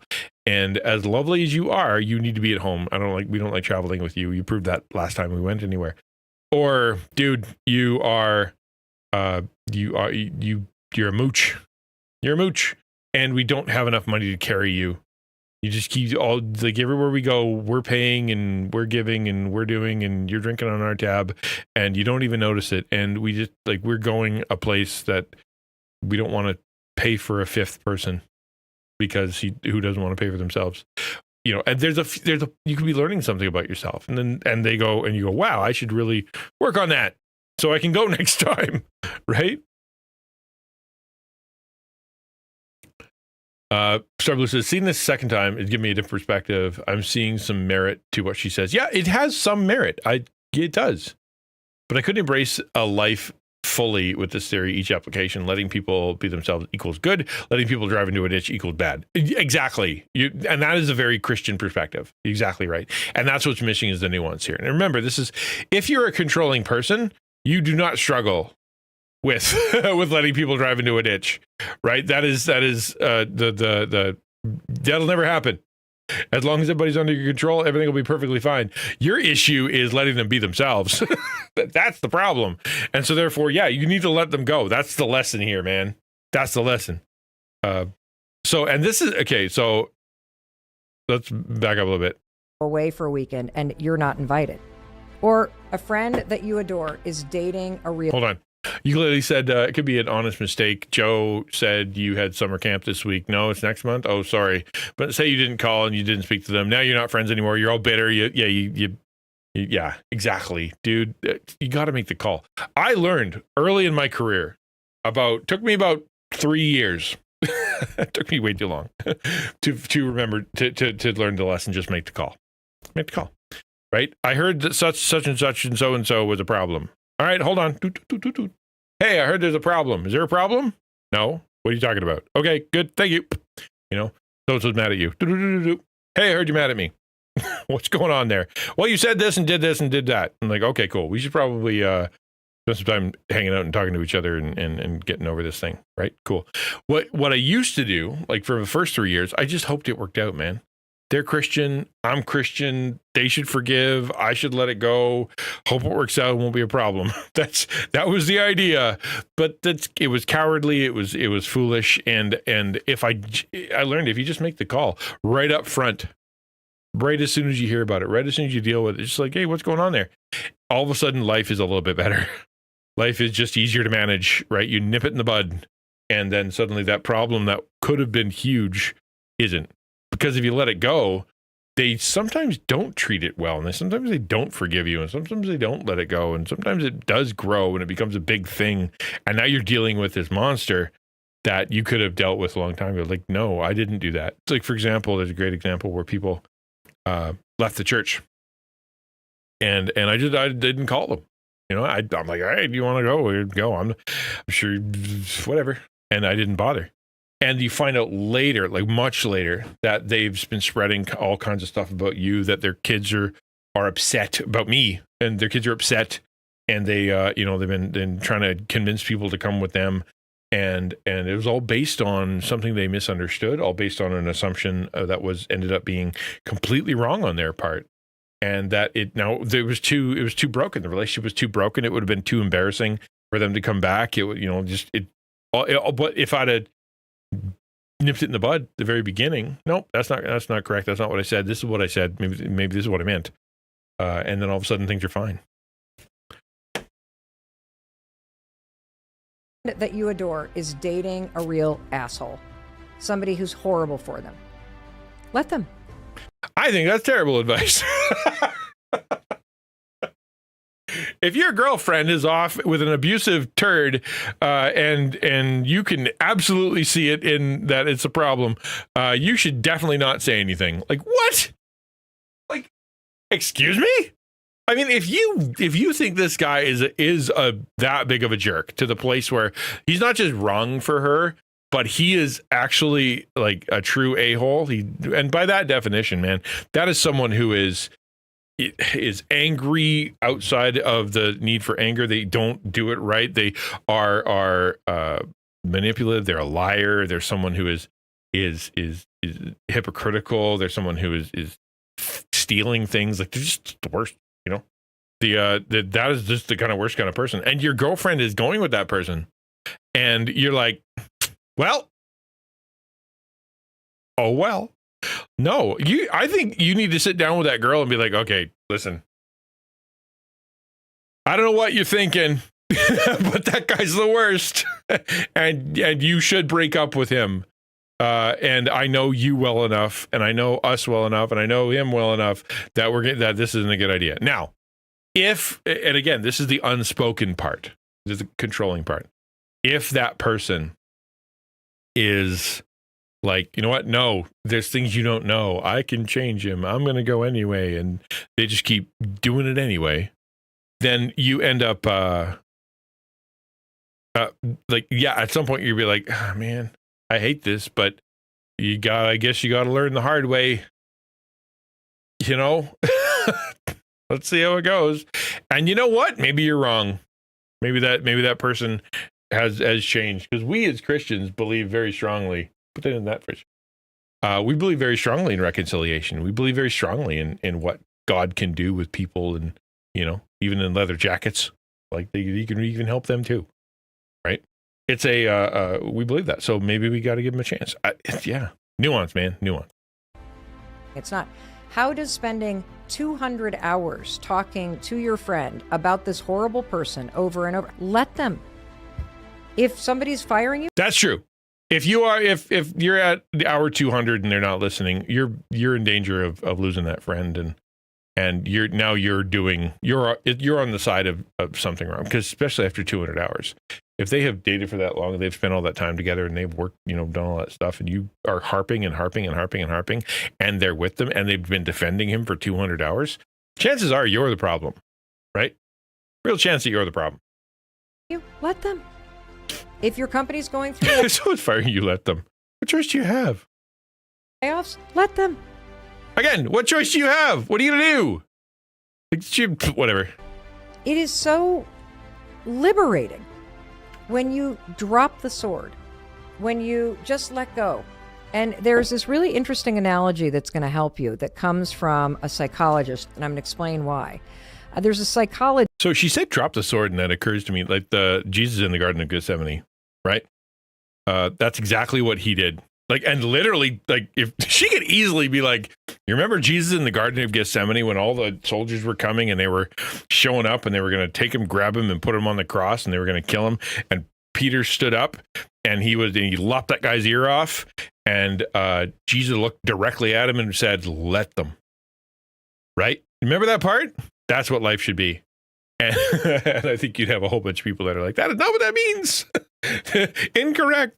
And it's true. He did. Why?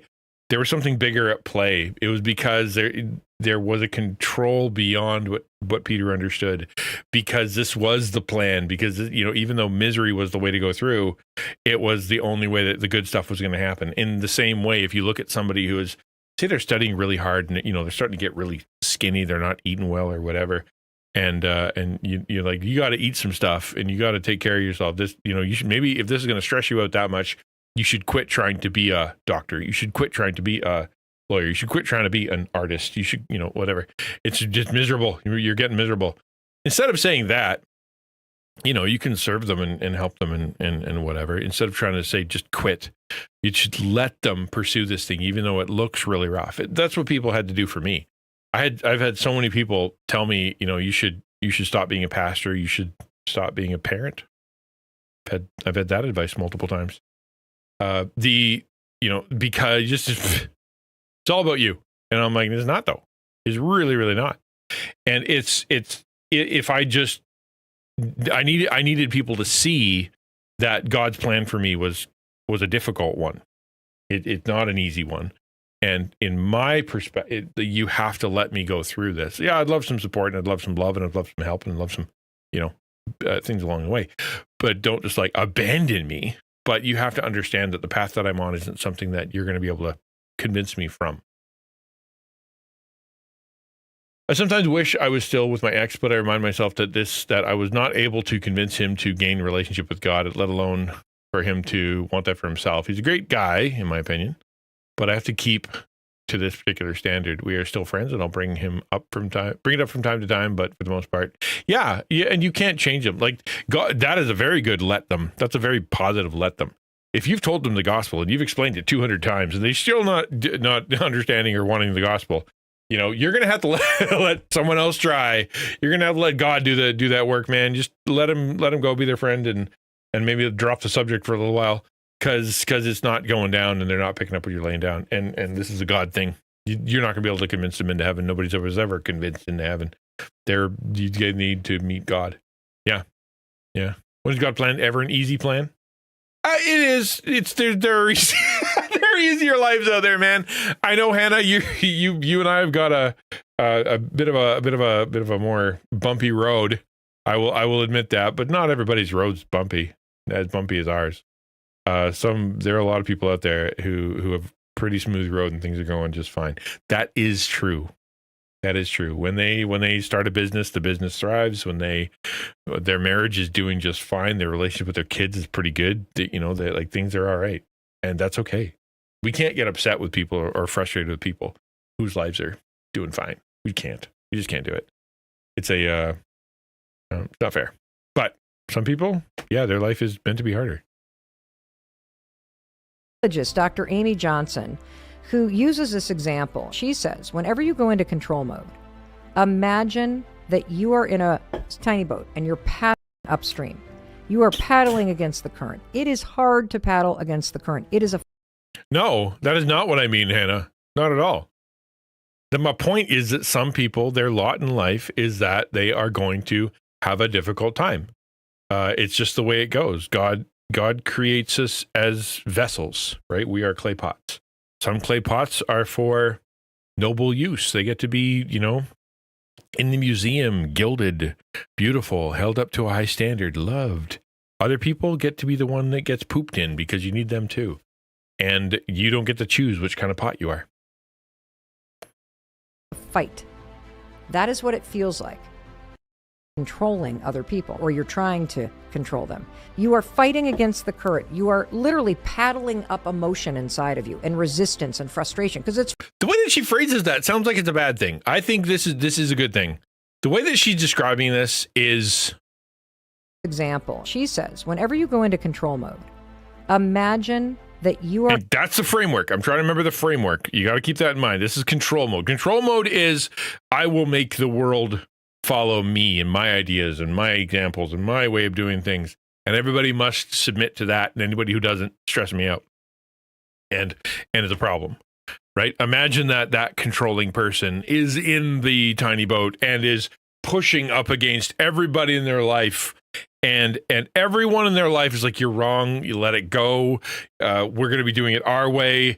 And it's fine. You should stop stressing out. Leave the wedding to us. Stop controlling folks.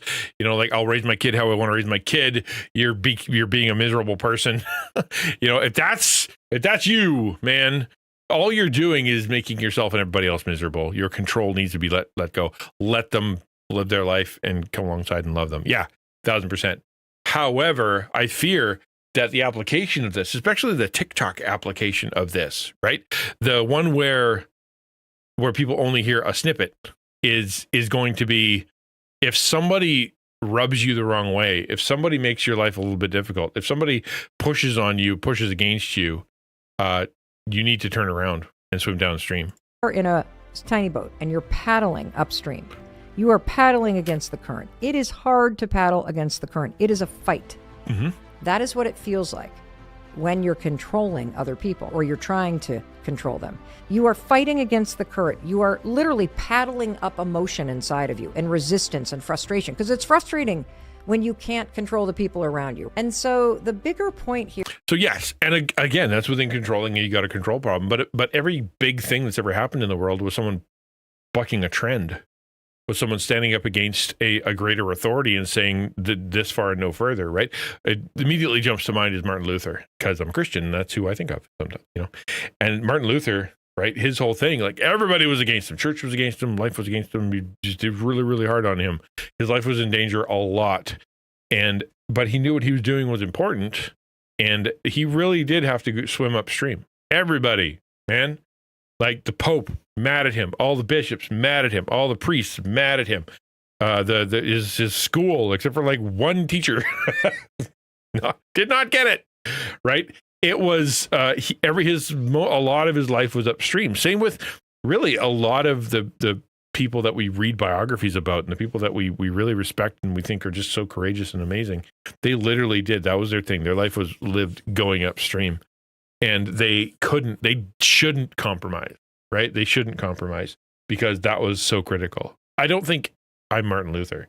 I don't think you're Martin Luther. And I don't think, so yeah, the point here is there are times where you're just going to, you are fighting for no good reason against stuff that will not change. But sometimes you really do need to fight. Sometimes you really do need to go against the current, because the only way things are going to change is because you have chosen to fight. It's your job. It's your calling. It's the ministry that you've been given. It's the life you've been given, is to fight that fight. And you shouldn't turn around the boat. You shouldn't be going downstream. You need to go upstream.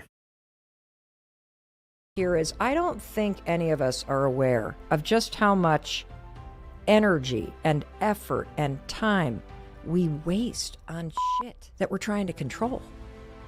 And the let them theory is a lever that you can pull so you can create more peace and ease and love and all of it in your life, so you can float with the current of things instead of battling it so far. And the reason why we have this controlling nature is, believe it or not, it's a form of anxiety. Mm-hmm.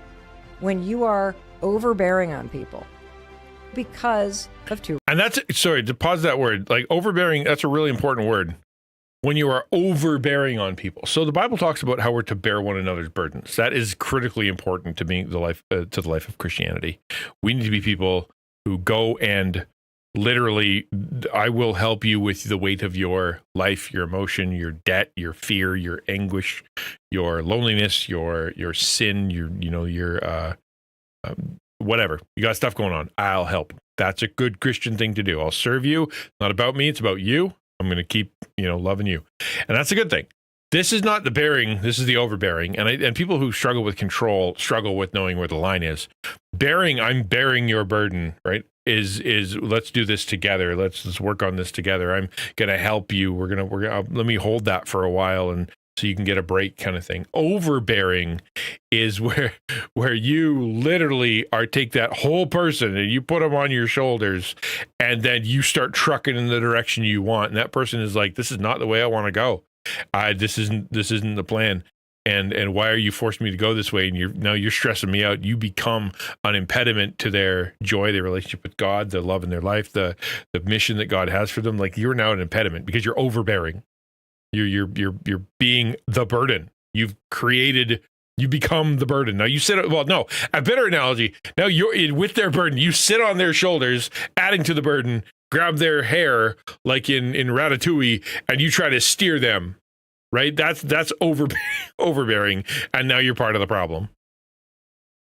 You are overbearing on people because of two reasons. Number one, they probably had a lot of fears. There was a lot of uncertainty. They wanted you to succeed. They wanted you to fit in. They wanted you to have the best of everything and more opportunities than they did. And so they pushed you and pushed you and pushed you. And the second reason why... And she's right. a lot of people who struggle with control or struggle with this, what we're talking about, is because they had parents that way. Their parents were like that. And so therefore they're like, it worked out for me. I'm doing pretty good. Do you talk to your mom? No. Do you talk to your dad? No. But hey, I'm in a good place and I've got, money. Usually it's money, but not the be all end all of all things. But like it, and so they try to do the same thing to that's the framework that they have. And so, yeah, that's one of the reasons. And they're afraid that person may not be able to get what they had. People do that is because they think it's a form of love. That if I push you, if I look out for the best for you, if I think about all the things that could go wrong and I micromanage you, don't forget your umbrella, don't forget your lunch, do this, do that, be this kind of major. So those are very different. Like, I don't know how old this kid is. Presumably this is a kid or a wife or a husband.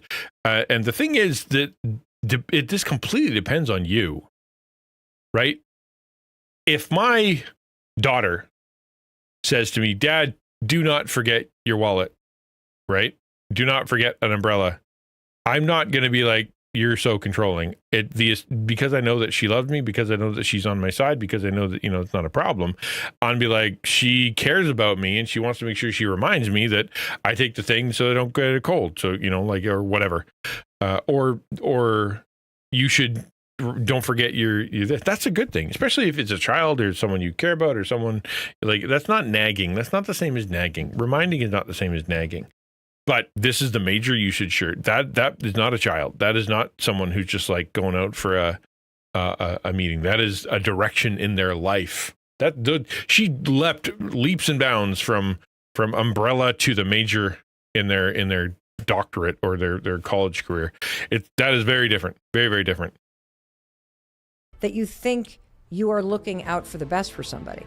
But what you're actually doing is you're suffocating people. The second reason why we are also controlling and why you need the let them theory is because it's easier to focus on other people. You trick yourself into thinking that you're going to be in control if you can control other people. It doesn't work that way because you can't control other people. You can manipulate them, you can guilt them, you can shame them, you can compliment them. I don't know how she differentiates, and that's probably because I haven't read the book. But those are all ways to control people, right? They're very, very famously that like guilt is a great example. Control other people. You can, right? Manipulation by definition is you controlling other people. You regardless of whatever it is, you manipulate them into doing something that you want them to do. And they didn't necessarily want to. You through lies, through setting the situation up, through whatever bribes, you make them do things they don't want to do. There is controlling there. It's same thing with her next thing, the guilt trip and the shame. That is a way that people get controlled. How many times have we heard it, right? I don't want to make my so-and-so mad. I don't want to make my, this person upset. I don't want this person to get on my case. So therefore, I can't do the thing that I want. Why? Well, because that person is going to make my life miserable. That person is going to treat me badly. That person is going to give me like the cold shoulder and whatever. I don't want to deal with that. So I'm not going to do the thing I want to do or go the place I want to go. Like that does control people. That's the issue. I think if I had to try to figure out what she's trying to say is that ultimately they're not doing it upon their own. They're not making their own decision. And when released from your control, released from the manipulation, released from the guilt, released from the shame, they're going to snap back to the thing that they want to do. Or they're going to try to leave your control and they're going to go do something else that you don't like because you're no longer able to manipulate them. That's the problem when you have a kid that graduates school or someone that gets married, right? That's a great example. You got the mom who's, got the boy, that's her little boy, and then he goes and gets married. And then now she can't let go. She's using guilt and shame, manipulation, fear, passive aggression, all kinds of stuff in order to try to make him submit to her, try to control his life. And he's got a wife that is like, nope, not today. And now there's conflict. He's now released from that guilt, shame, fear, control, manipulation, and now he's with a wife, and that dynamic is gonna have to change, and now he's gonna become his own person, and by God's grace, it goes better. But that person who is the mom is gonna struggle with that, because they're gonna be able to leave at some point, unless you're gonna lock them in the basement and tie them to a chair. They're gonna leave at some point. You can guilt them, you can shame them, you can compliment them, you can love them, but you can't control them. So there's a lot going on there. That's a lot. There's so much happening in those clips. I really enjoy talking about this stuff. It is a little scary when you consider how would people on TikTok would watch this and how they might apply it to their life, right? If there are people in your life you shouldn't let go. Congratulations, Ahmed, the strange one. You are the first person to enter the chat and have been first 1 times. Mods, can you please ban that person from YouTube? If they take just the bit of this and they actually grab the let go theory, but they 60 seconds of it without context, and they're like, I'm going to go release all the people in my life that are bad for me. I'm going to release all the people in my life that don't agree with me. I'm going to release I'm going to let go of the people that are trying to educate me or teach me or hold me accountable. Anybody who makes me feel guilty or shameful, because you do need people to make you feel guilty and shameful sometimes. You need that. You need people in your life that are like, you did bad. You should feel bad because you did bad. And then they go, I feel bad. Then don't do the bad again. You were correct.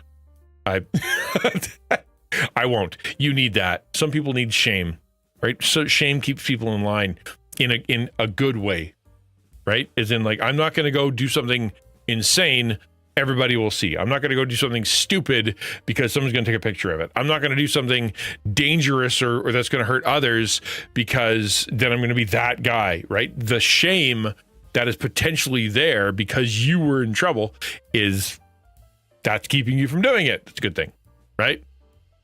It's a problem. Do I not have any mods? Bummer. All right. I wonder if I could do it from here. I don't have any mod buttons. Well, that's interesting. You did things? Okay, cool. Thank you. I need to find some buttons, I guess. I don't know. Ahmed just came back and I'm like, oh, I thought we got rid of that guy like 500 comments ago. Yeah, he's still there. Hit him harder with the hammer.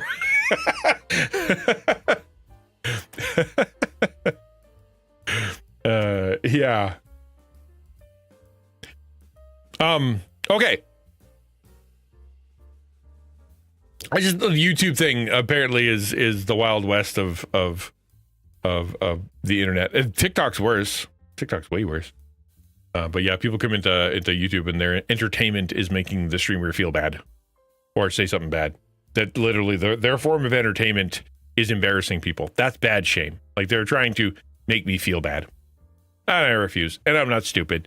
So it's not going to work. But, it'll be. Plus, they get attention, right? So that person, they lack attention. They probably have a very small life. They probably have not a lot of power in their life, not a lot of influence, not a lot of people that have stepped into their life and care for them. And so, therefore, the only way that they can actually find some sense of purpose is by making someone else feel worse, or by having someone on the internet call them a name or call them out, and then now they feel like they've done something. It's very small-minded, very foolish, very selfish people, but they exist. They exist. It is now 2:00, give or take. I have something. I'm going to show you something.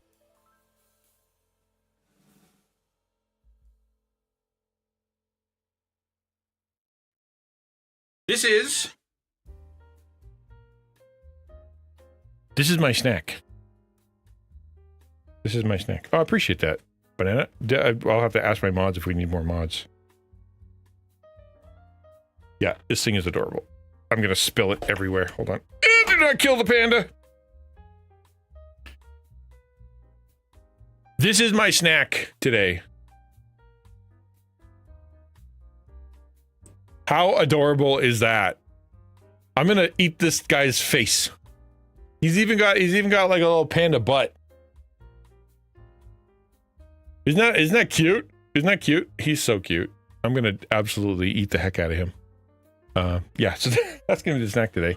I'm gonna sit down, and we're gonna eat some panda, delicious panda, and then we can keep talking. By all means.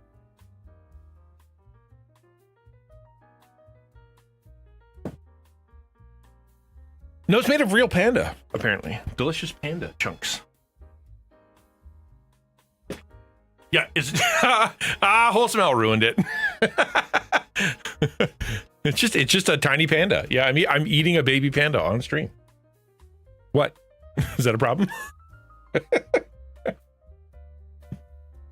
Do baby pandas even have stripes?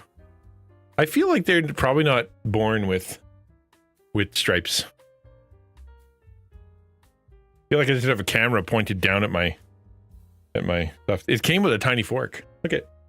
Had a little tiny fork built into the thing. How smart is this little thing? Not only is it a cheesecake panda that is super adorable, but it came with its own little fork. That's so cool. Yeah, I'll take a little break. My shirt matches my snack. That is true. That's adorable. Yeah, so we just did 2 hours kind of reacting to that, and we haven't even got to the part where I was to my part, you know, where I had some stuff to say about it. What do you guys think? What should we do? Did I get it on my mic? No way. Nope. You guys notice that my mic is now pointing an even differenter direction? It's facing sideways now, with the button facing away from me. It would be very difficult for me to bump it here. Not impossible, but it's supposed to be more difficult. Like, I literally have to come in from the side somewhere with my left hand. So I shouldn't be muting myself.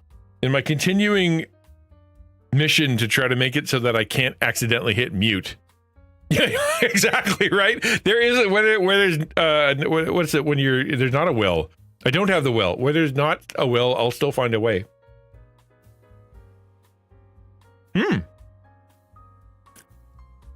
Vanilla. No, just cheese. That is just pure cheesecake. No flavor. No flavor whatsoever. It's actually not that thick. The icing itself. The icing itself is quite thin. Right? You go straight into the cheesecake. So either that or they textured the actual cheesecake. It just tastes like cheesecake. It's not any flavored cheesecake. It tastes like I'm having a chunk of what do they call that? What's the main ingredient in cheesecake? The Philly cream cheese, a chunk of cream cheese. So far, I see something hidden on the inside.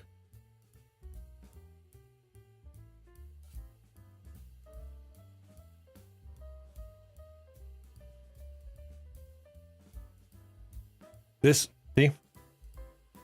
His guts are made of something. I don't know what. That's a little disturbing.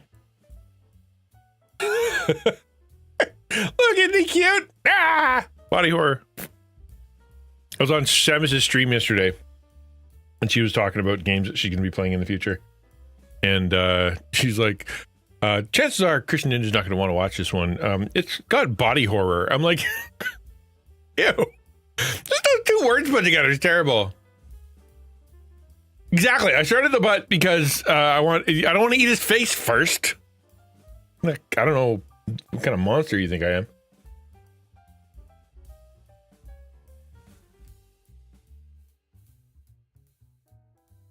So that's raspberry jam. That is a chunk of raspberry goo. Interesting. I like a photo of this. Panda cake could have been on a Weird Wednesday pick. It is definitely, once you start taking it apart, right, Star Blue? Once you start taking the thing apart, it becomes not quite as cute anymore.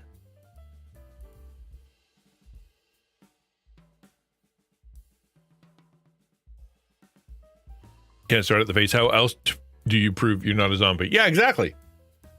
Because zombies go straight for the brains.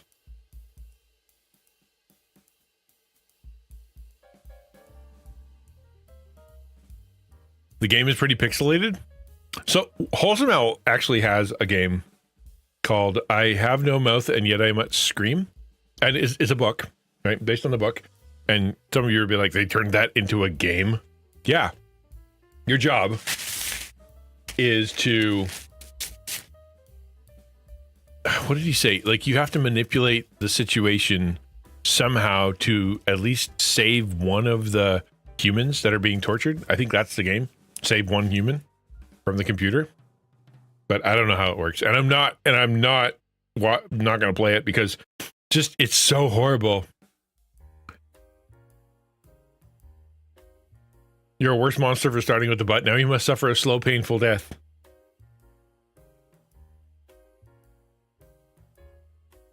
I don't know panda anatomy.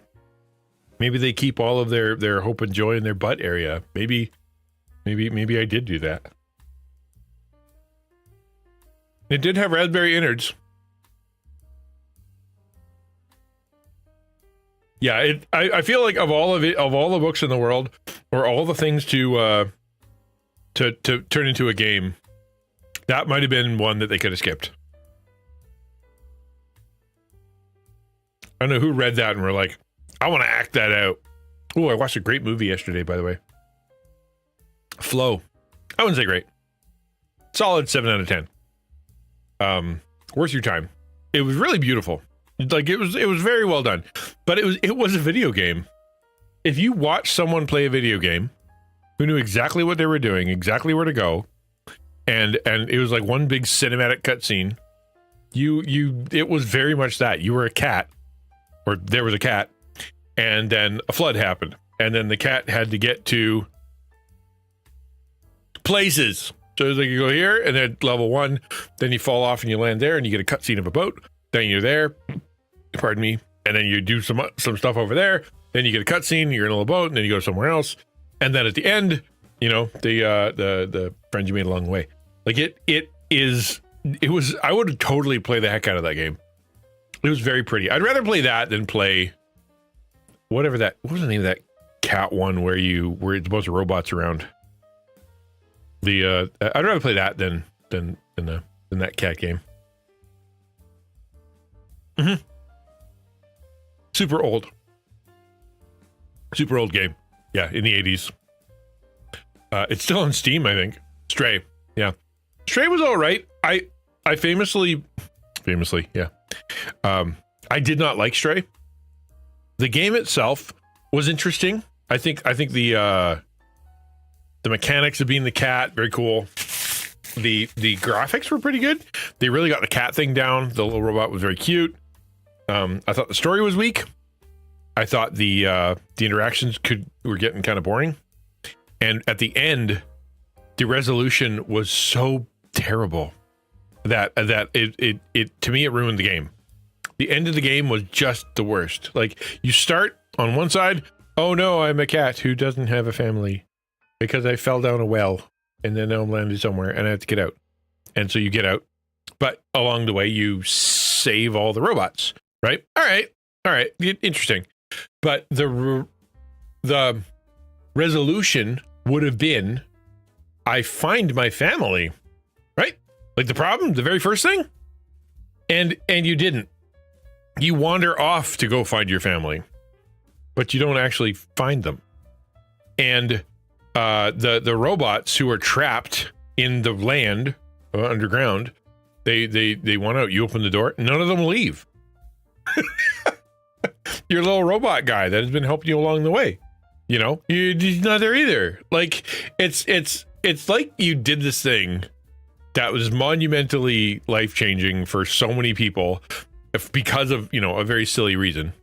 I want to get out of here. It's not a silly reason, but it's like a universally sort of inconsequential to the fate of the universe reason. I just want to not be here anymore. And you happen to save everybody on planet Earth along the way. Good, great. Or every robot. but you don't get to see it. You don't get to experience it. You don't get like a really cool thing that happened, or see interactions, or see the robots leave, or see your family, or nothing, like nothing. And I was just like, that's such a bummer. It ruined it for me. And that one game of the year, or Indie of the year to Game of the Year, one of the two. But I'm like, there were other games that year that should have been better.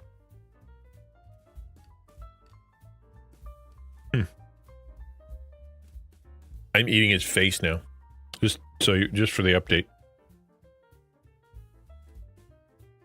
Very cheesecakey.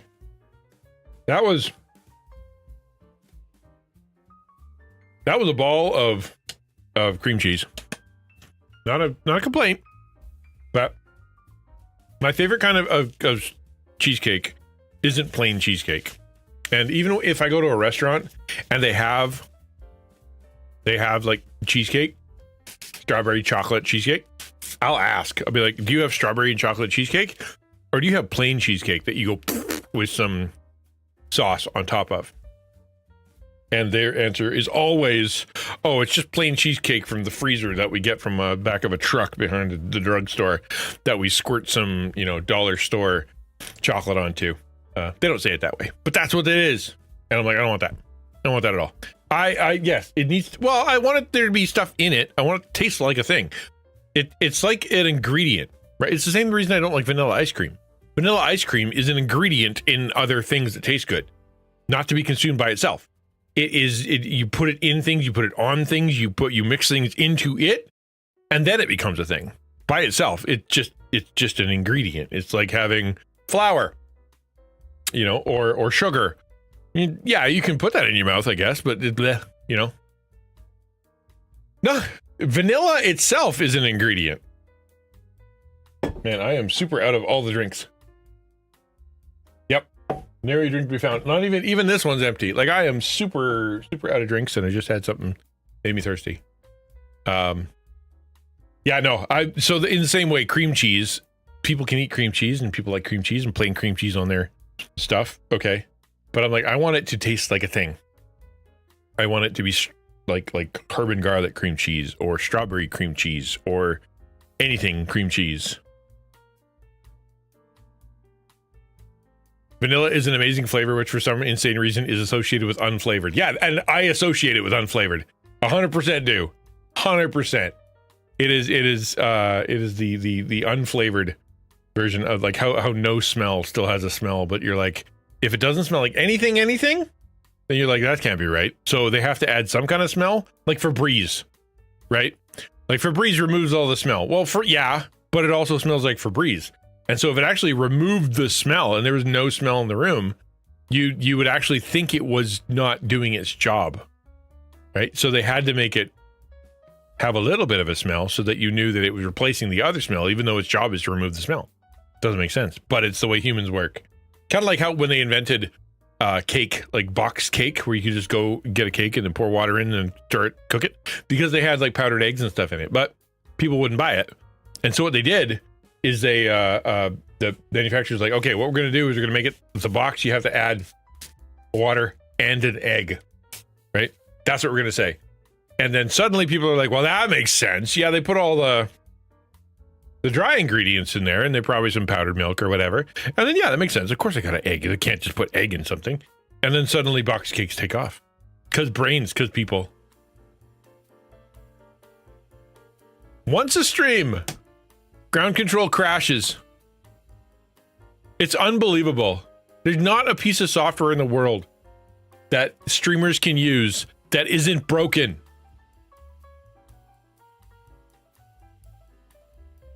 Long story behind Febreze? You're referring to a book I read. Yeah, the Fat Sugar Salt, I think it was called. I read to say, at least that's the one I read, and it was pretty good. All right, yeah, you're right. I should take a break. I should at least get a drink. Otherwise, I will probably turn into beef jerky or panda jerky in this case. Have you ever had panda jerky? Can you buy panda jerky? I'm going to get on a list for Googling this. Can you buy panda jerky?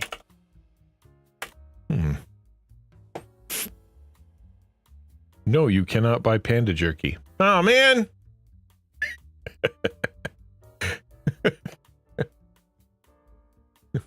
Oh, well. Oh, well.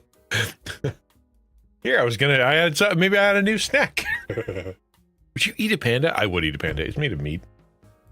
So I'll try it at least once. I'm not saying eat all the pandas. I'm not saying, let's decimate the population of pandas by eating them all. That is not what I'm saying. But it's made of meat. I would try it. Humans are made of meat. Would you try them? No, because that's cannibalism and it's against morality. And humans are made in the image of God, and you're not supposed to be able to profane that. So no, it's not the same thing. Pandas aren't humans. Okay? He said, arguing with nobody in particular. I'll be right back. I'm going to go fill up my water, come back. And then, since I'm feeling okay, hold on. I want to see for just a second. I'll show you what I'm doing. I actually have... Oh, where'd it go? I have notes here. On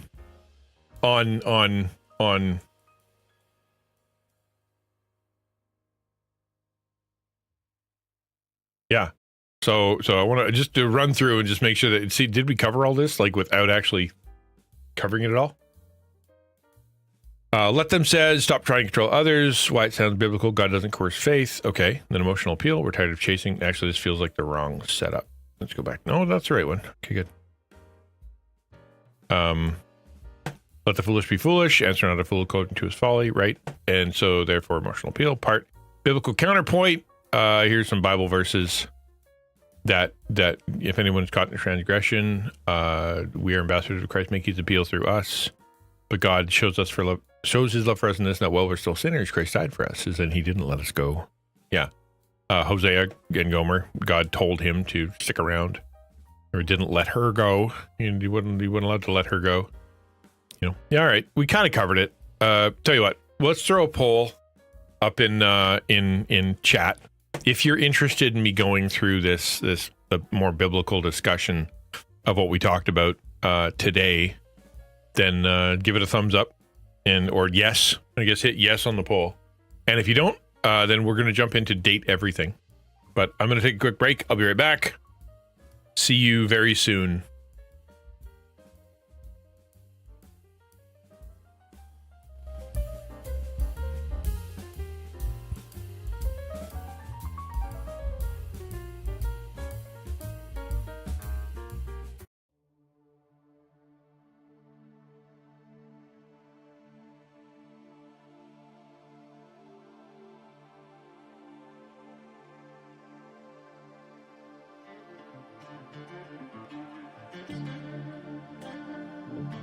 Sorry, can Ahmad please set up the poll? I forgot to ask. And I forgot to change the thing. Oh, neat.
That is a heck of a song.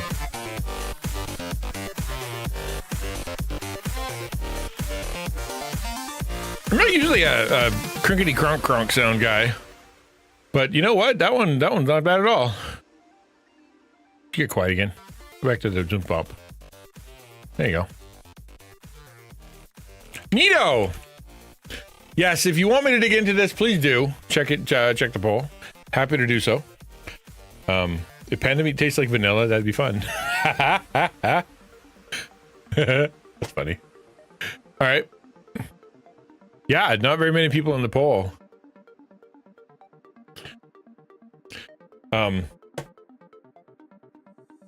Interesting. This part where I get real and be like, I've been freaking out about my numbers lately, but we've already had that talk so many times. Why would I even, you know what I mean? Like, you guys know that. You guys know that I'm perpetually paranoid about my numbers. It's just how I live, and it's not new news, so why even bother?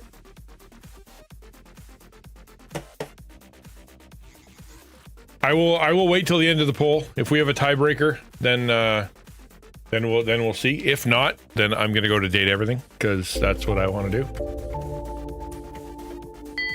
Tie! I'm going to date everything. If I can find it. I played the funnest game the other day. You guys want to see a fun game? Now that I think about it, I know it's okay. It's a blip. It's my life. It's last week. It's the effort I'm putting in. It's the lack of advertising. It's the lack of being on other people's streams. There's a million reasons why my numbers are the way they are. And you know what? I'm just gonna I'm gonna let it go and move on. All right. Where? Yeah, no, I want to show you. Actually, you know what? I want to show you this fun game. If we're gonna do some kind of fun game, I want to show it to you.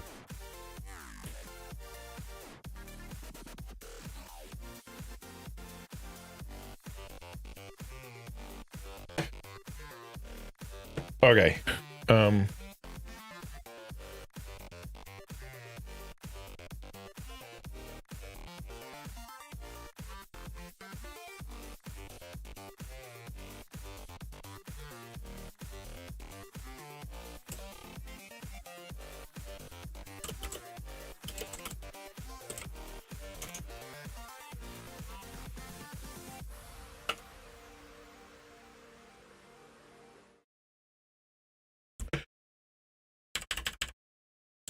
Oh, today's supposed to be Minecraft Day. If I can play a game and it's Monday, I should be on the Minecraft server. You're not wrong. I still want to show you this game though. Hold on. It's called Station to Station. It's very interesting. It's very neat, subtle sub. It was free. I like not because someone bought it for me, but because I get like I pay attention. That's why. Your stingers are stuttering. My stingers? And then the in-between things? Yeah, it's because if you mean like the transitions, right? Like that thing? Yeah, there's a reason for that. It's because my computer can't handle it anymore. It's actually quite sad how maxed out my poor PC is right now. It's true. Take away the depth of field, take away the shadows, and it is, yeah, it's not nearly as magical. Okay, play game. So I played this yesterday, day before, something like that. And it was extremely kind of fun. I really liked it. So I thought maybe I'd share it with you guys, just kind of see what it's like. Do you have this? How many people actually have found this? All right, did I do 3? Okay, we're on 3. Did anybody get this? I can't remember where I got it. I think is it on Amazon? It's on Amazon Games. So if you've been getting your Prime games, then you should be good with this. If you're not getting your Prime games, you're being a silly Billy who's not getting like a ton of free games every month, then you didn't get it. But like, man, the free games that they're dumping out these days, good stuff. They got good stuff. Anyway, I highly recommend it.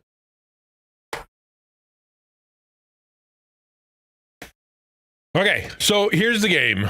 End the level at least $500. Complete the level with creating more than 2,000 meters of railroad. It's very pretty. Yeah, it's a very pretty game. So here's what they do. You gotta find. There we go. I'm like, normally they tell you where it is, but I think I started this level before. Where'd my music go? All right. GOG makes me uncomfortable. Probably no reason. GOG is interesting because their whole shtick is that they don't do they don't do copyright, right? Like copyrighted stuff, so you could keep your game. Nobody can take it away from you. Nobody, like you could technically copy it and give it to someone else. DRM. They're against DRM. And that's kind of their thing, which is why other publishers are, not sure about that. But you know what? GOG gives you a ton of good stuff. I get free games from Prime. I get free games from a ton of Epic games. It has its own it has its own launcher. This is the Amazon Games launcher, right? This is the Amazon Games launcher. I have 17 billion Amazon games. All of these were free. I didn't pay for a single one. And yeah, some of them are cheesy, some of them are like phone games, some of them are like from the 90s, but some of them are absolute gold, right? Really good stuff. GOG. Yeah, there you go. It's pronounced GOG. So the other one is when you do your Prime thing, they've partnered with Epic now. And so half the games, well, I would say half, it's like probably 30. So 30% of the games go to the Amazon browser or Amazon launcher. 30% of the games go to GOG and 30% of the games go to Epic. And then along the way in there somewhere is sometimes the legacy game launcher. Y'all know about that one? What's that called? Legacy games? Yeah, legacy games. I have like 3 games on legacy. And it came from Amazon.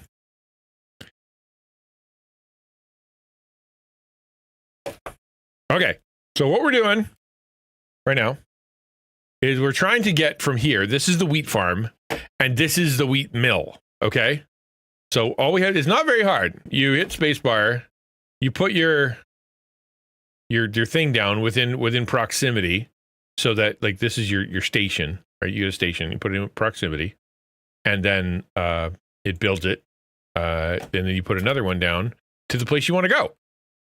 Not rocket surgery. But because I'm surveying now, like I'm taking a look here and I'm seeing there's going to be something building there. There's going to be something built there. Going to be some buildings over there that they're going to put in.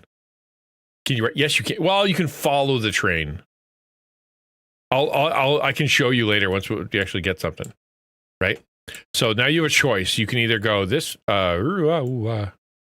way. Let go. Right? You can go this way, building a bridge, which costs $60.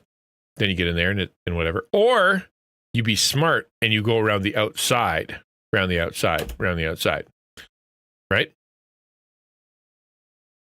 Whoops. Yes, I have to follow the train as an option. Okay. What I don't like though, and I was finding myself when I was playing this before, and that was like it says go ahead and build it, and I'm like I want to go to build it, but then all of a sudden this rock in the tree disappear. I'm like yeah, but I want the tree there. It'd be way more cooler to like look at the tree. So now you go this way, and then I have to hit like I click, and then it puts one there, and then off I go. That way I can tell at the corner. Those cost money too. They're not inexpensive, but they're not as expensive as a bridge. That's all right. And then boom. Now you build your little land. The land gets really cool looking. You follow the train.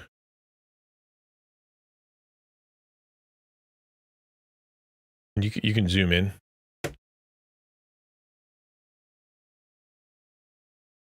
And then like go around.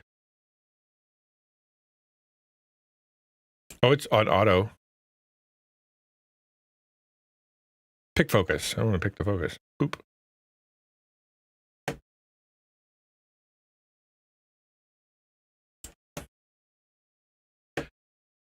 Yesterday I could move around. Let me move around. Unfollow train. Did the game crash? Did I? Zach, what did you do?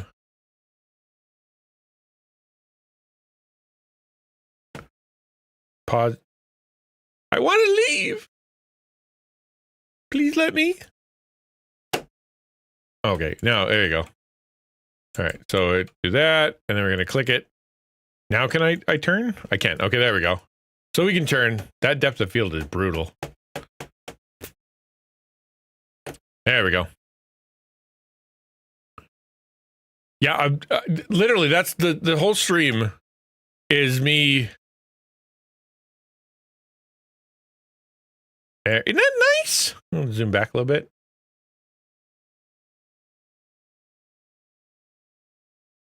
Oof, hard to get bright. It's like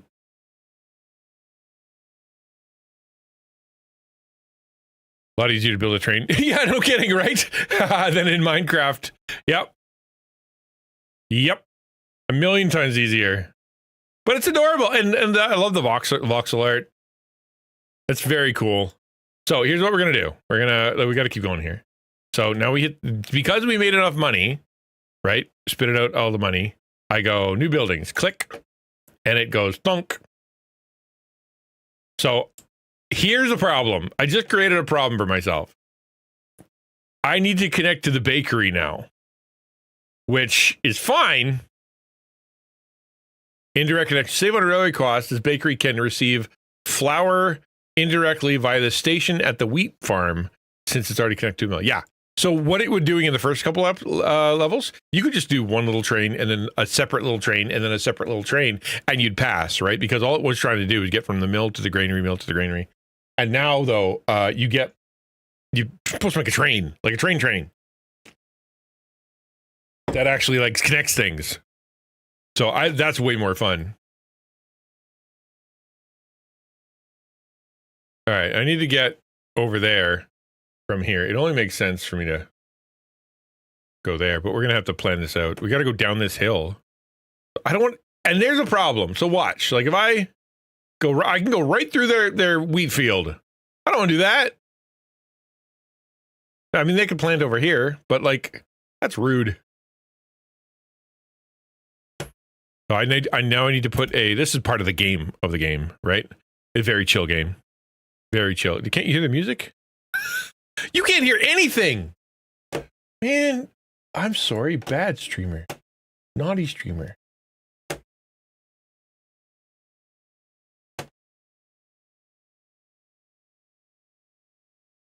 You guys should have... No, it's up to me, not up to you.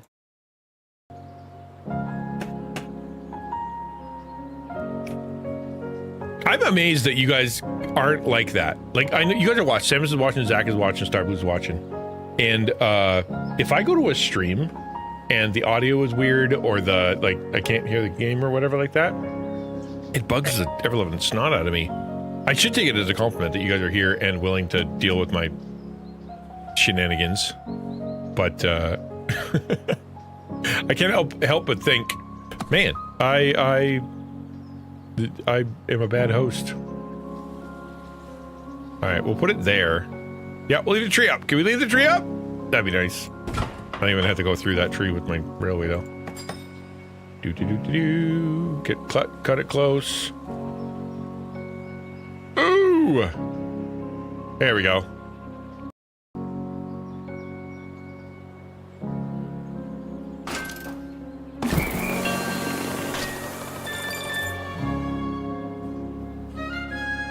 But once, see now, this is what it did last time, right? It created another train. Isn't that nice? The music got better. Like now I have more instruments. I love that. And if you zoom way in, like if you're like, you can go into the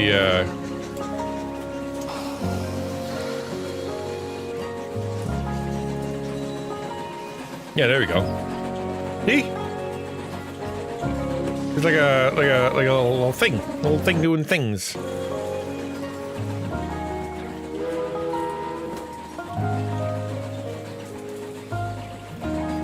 Right, that's the problem. And so watch what happens.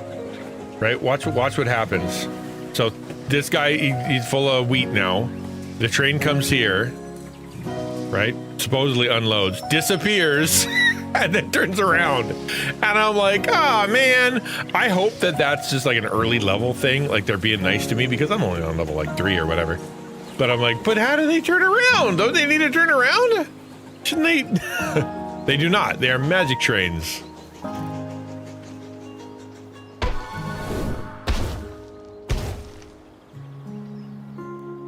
All right, so this is a cheesery, and this way over here is a dairy farm. That is a long way to go. So I guess my choice is you got to go from dairy farm to cheesery. Cheeseroo. Ah, now I'm having flashbacks of Rent-A-Girlfriend. Freaking hate that show. Anybody watch Rent-A-Girlfriend? If so, don't. Or if not, don't. Man, it's so angry. Making that show sucks. I've never disliked a show that I've watched like a season and a half of in my whole life that much. I'm like, surely it's got to get better. Surely this guy isn't that big of a tool. Surely there's going to be something that redeems this dude. Nope. Ah, it's awful. All right, let's go this way. I think it's designed. No, I think it's designed. And I say that because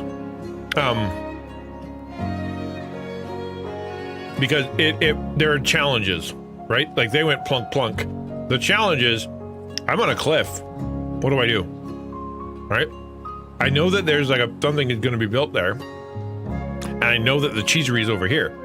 So do I build a bridge? Just flat out, just build a bridge, or do I do something else? Right? Part of me thinks that maybe a smart idea would be this. Like if I do this and I put a station here for the future, right? But I don't know if the game works like that. And then I could bring it down and I could skip that. But the other side of it is, you know, I've got this cheesery over here. So I could go down this hill. That'll save me the price of a bridge. And then work my way all the way over here. But I kind of want to see if I plan in advance. Should I do that? Should I plan in advance? I'm going to try it. I'm going to try planning in advance here. You're going to move it a little farther. I don't know if I can do that. Let's find out. Only thing if you... Oh, no building connection. Yeah, not yet.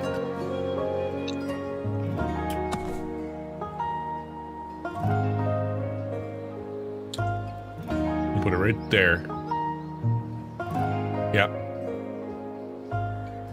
Also, it's funny because the way I think is so Minecraft. Because my brain is like, what's the nicest road? Like, these guys are going to want to see something, right? So obviously you got to, like, you can't tear down all these trees and you got to come around. So what would be the nicer road? Going on this side and seeing it across the cliff, or going on this side? Probably this side, I would think. So I'm going to put it there, even though it's dangerously close to the cliff. All right, so boop. That's a little too straight. Yeah, we're gonna. If I put it here, that's not bad. Bit of a straight shot, but all right.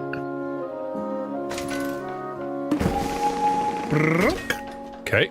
Now we're gonna go here, and we're gonna build down here. It's all I can think to do. What's cheaper? Well, that's it. That is a little engine that could hill if I ever saw one. Right? Is that gonna be a problem in the future? $110 versus $50 and then going down again for $50. So the same price. Connect indirectly using the nearest station. Oh, you can't do that.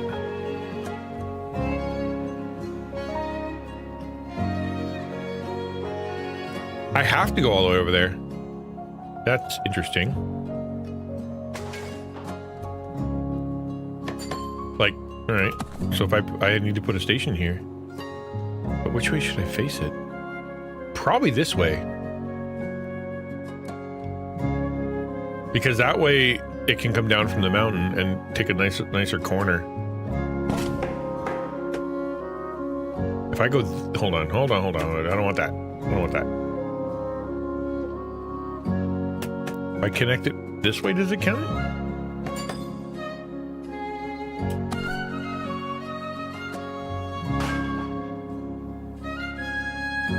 Yep, it does. Okay, so that's what it wanted. Okay, neat. So the cheesery now can get to the, even though it's a longer distance, right? Okay, cool. So it just needs to be connected. It doesn't need to be directly connected, which kind of a bummer. Like the poor milk guy has to like cross a multitude of trains to get to where he's going. But all right. So what? Connect the fishing docks and city to the network to supply everything to the city at once. There's the city.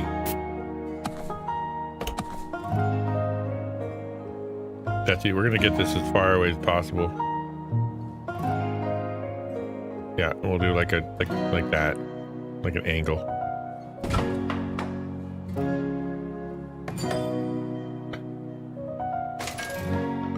Boom. I have to end with $500. That's what it wants. Fishing is pretty cool. Like, I really like the little animations that they do. Kind of hang in there. This reminds me of that game, the one where you can make a castle. You ever play that one? I can't remember what it's called, but you basically paint a cat, like it creates its own walls, it creates its own windows, creates its own doors. Very cool. There's another one called Townscaper. That's very similar. It's less of a game though. Like there's no wrong answers in Townscaper. There's only correct answers. All right, so now we need a station over here. I'm just gonna, yeah, that'll give us the most flexibility if I just put it right here. Oh, what do you mean no building connection? Did it need to go somewhere special?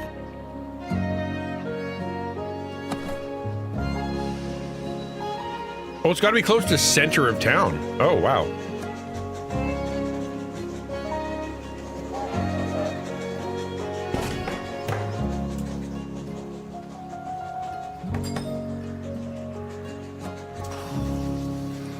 Now everything can get to the train. That's cool.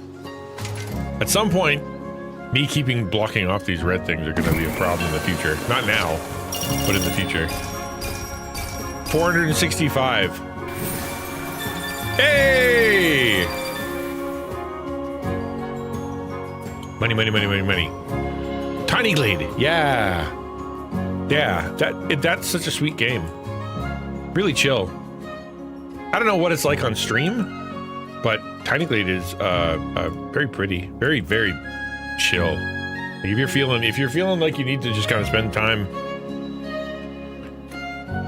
doing not much, that's your game.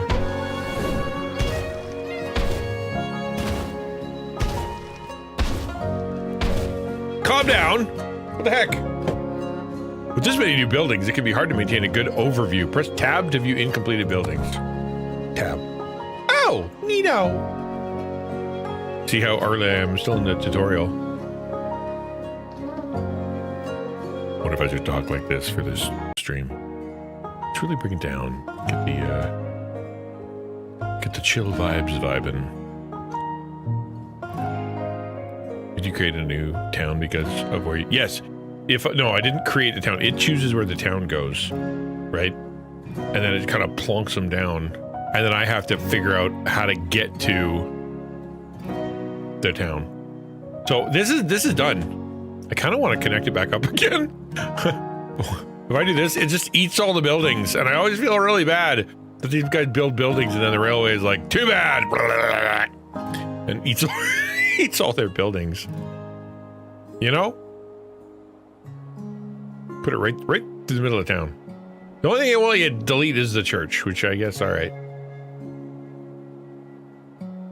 That big area of buildings was empty when you put the connection thingy there. Yes, this one here was totally empty. And so as soon as I connected the right thing, right, I got all the bits together, it gives me the thumbs up and then plunks down new buildings for me to deal with. All right, so this is the town. Wheat, milk, cheese, bakery. Wow, they're so far away. Everything's so far from each other. Let's start in town. Yeah. That's probably should start in town. Where's a good place to start in town? Like this. Nope. Yep. I think this, just straight up. Because that way we can go up the hill.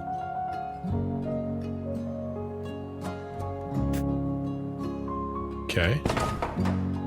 So we'll go around this way.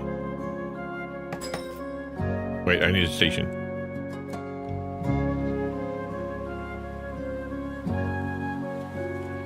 It says we can go around here and then we go up this slope because it's cheaper. Although I have a hard time believing that a giant line is cheaper than just one bridge. Be a nicer ride.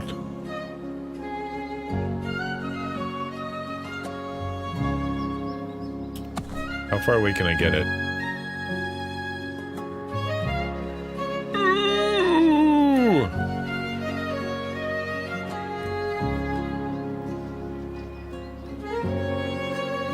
I think that's good. We'll do it right there. As the poor milk guy has to walk a long way to get to the train. Why'd they put it over there? Convenience, my friend. For the railway, not for you.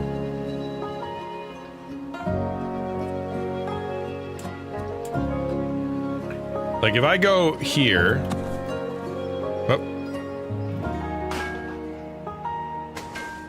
and I connect it up, that's $106. But if I just go straight, like that, that's $44. It is so much better to build the bridge. Yeah, that's what we're gonna do.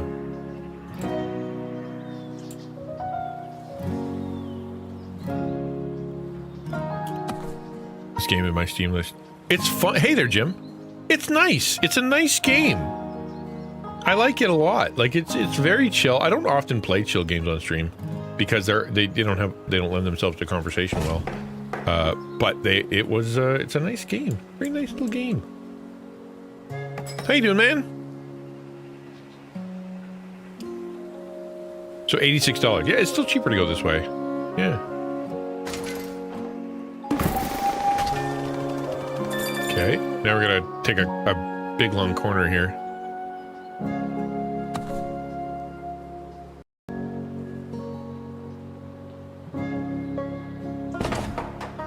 Is it sandbox? No, it's not. You can. There is a. They said no money mode on here, and I'd imagine there's probably a sandbox mode in the menu somewhere. But the game part of the game is that you have to connect all the bits to each other, right? So here's a completed section of the level, right? So this is the dairy farm, which connects to the mill, which connects to the station wheat farm, which connects to the bakery. So you need these guys to all touch each other. Gotta bring my horn to your train station. It's Monday and I'm lost. Zach running around. Where are you?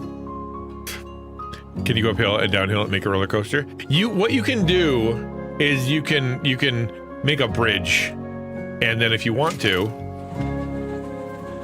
you can turn it into a screensaver and just follow the train.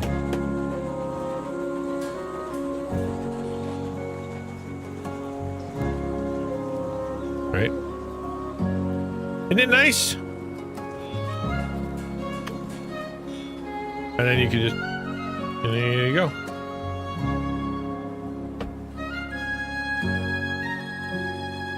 That's what you can do. Which I think, if you're a train dude, right? Enter train. Ah! What?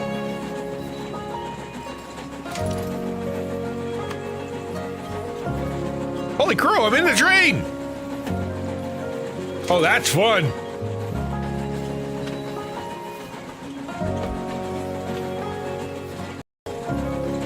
You can get in the train. You can ride the train. Oh, that's fun. I like that a lot.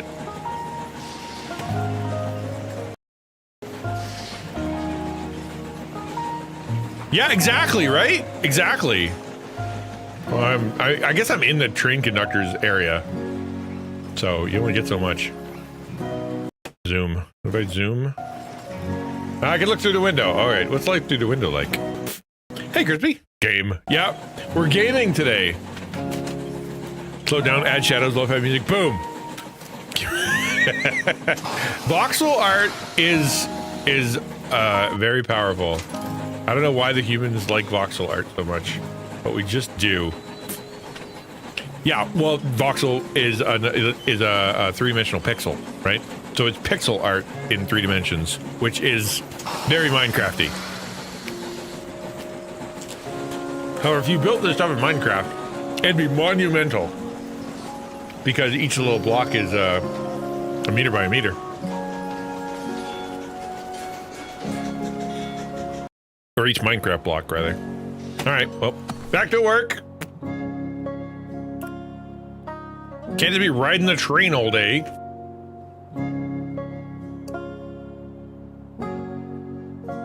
Can we make these buildings in the Minecraft server? Absolutely you can. We should. I never even considered that we needed, like, because we're talking about lore for the server, right? Where we have, the ninja character has some benefactor out there somewhere that's telling him that he was being a bad guy with his money, so he had to go off and do an adventure. You know, I live in a certain area, I have a reason for being. Kind of talking about that. But if you're going to do that, and you're going to create something on like kind of have a living world, then yeah, why wouldn't you have like a dairy farm and a cheese factory and a wheat factory and like have like, yeah, we definitely should, especially since I have a train. Why did I build a chapel before I built food? That answers its own self. You guys go ahead and take that joke all by yourself. Whoa, that was a tight corner.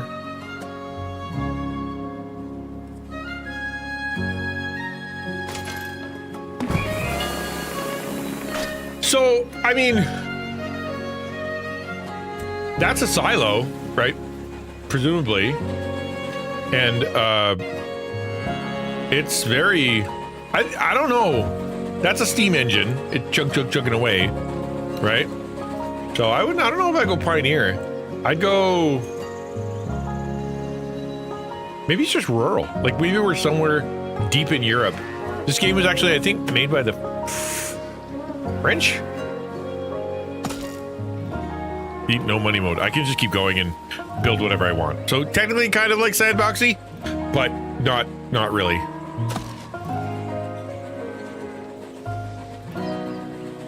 They're fun. Yeah, lore in the server. I think that was DP's idea. I thought that's a smart idea. All right, so I need to get all the way over here, which is totally fine. Oh, we got days. We got it for days. Can I fit one in here? I can fit right on the edge. All right, we can do that. Let's see if we can build a train down here. All right, that's gonna build a bridge. Yeah, we don't want that. We just want one bridge. And then way over here. Can I sneak it over here without building the bridge? We can. All right, good. I like that better. Nope, can't do that. We'll crash into it. Wouldn't that be a shame? You'd crash into the guy's garage. He can't even use his garage the way I built this. Who cares? I'm on the railroad. I'd tell them what to do. That was a good long road, that one.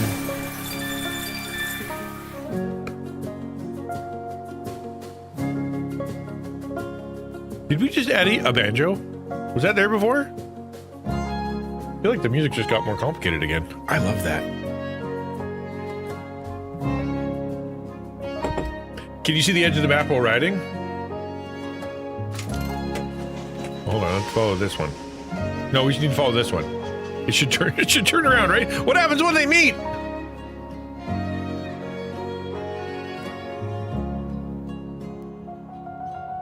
It has to wait. Oh, neato.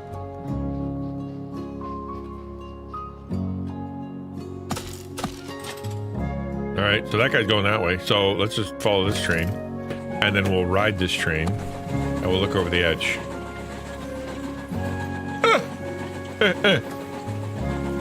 Yeah, that's just a void of nothingness.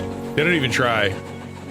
Which is fine. I mean, it is what it is. But that's okay. We look out this window anyway, so who cares? That's neat. Still feel a little bit bad for this guy that he can't use the garage. Oh, that's so fun. Oh, what you got doing there? What are you doing there?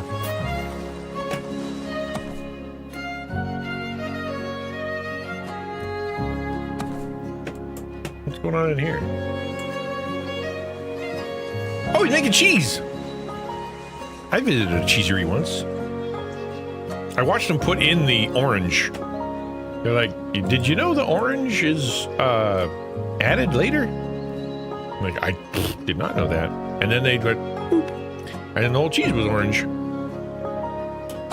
Which kind of makes sense. But then at the same time, it's like, really though? Like, I feel like you've demystified cheese for me. Okay, that definitely has to go down. I don't know. Oh, no, it didn't. Okay, so this here, right? If I'd have been thinking, I could have moved this over here. Fisherland is a big square in the middle of a white void. No, it doesn't come up because they're too busy working, man. Too busy making cheese. Besides, these guys can't even see it. It's like Attack on Titan. Nobody thinks about it. Yes, the cheesery. Exactly. The cheesery. Let's go down to the cheeseria. Get ourselves a cheese malt. A beerery.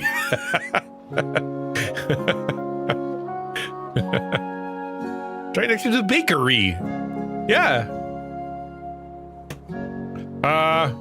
Can I go back? I should go back. I can go. There is a button. Reload checkpoint.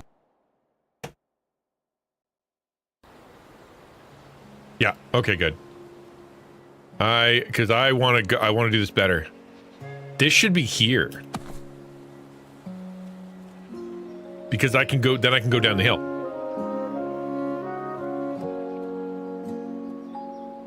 How far away can I get? Let's go right close. We'll bump up right against it. Cheese will typically be white if grazing. Yes, well, that's it, exactly. You got to add the orange stuff.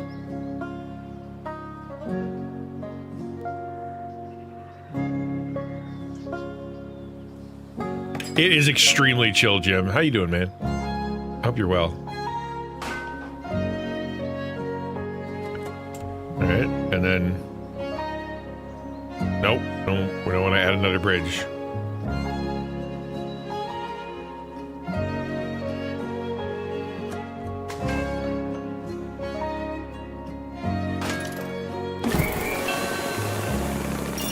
That's a dangerous place. I mean, it's a train. They don't tip back and forth. You can do that. I love how it adds, like, stuff. Now we got birds. We got trees. Now we're gonna get down that dang hill, and what, we can go around? Can we go around the building? And I suppose down the hill. Sure. So I can't put it there. Like if I put it here, we just have to take a really sharp corner, which you could do. But you could also go... I can go around. I think I could make a bridge over my own... thing. Nothing stops the railway. CP Rail is going strong. Hey, Crispy! If a human eats a lot of carrots and carrots, you'll turn their skin slightly orange. It's true! Apparently that happened to Steve Jobs.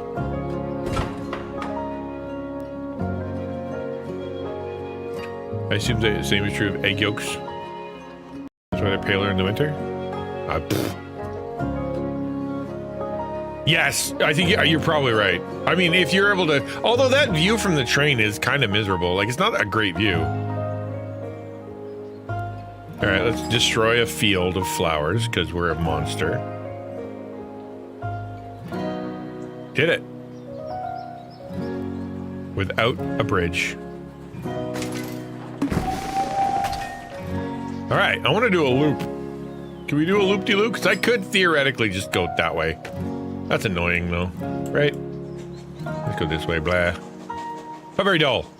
But what if we, like, so if I did that, and we're over here, that is $70 to $139. 2 seconds lag. And the X stream. Yeah, that makes sense. I mean, I don't know what it's doing, but I discovered that when I download my videos off of YouTube, they come off in 720p, and I don't know why. If I do this, that's very expensive. And okay, we're not doing that. This is $1 billion. Nope, nope, nope, nope, nope, nope, nope, nope, nope. Stop it. We'll just do the thing. We'll just do a really 57, 45, 49. We're gonna make it a cliff, a sheer cliff face. Oh, I forgot to put the thing.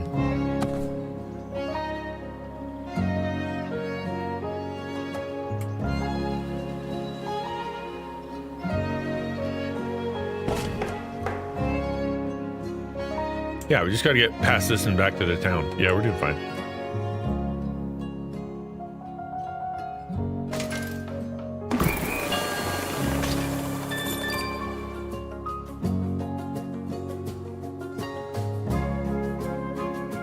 The music changed. Am I crazy? Those are 2 separate questions, but you know what I mean. That'll do. All right, and then from there over to there. And I know that we did it, but I need to for my own sanity. Connect this back up to here.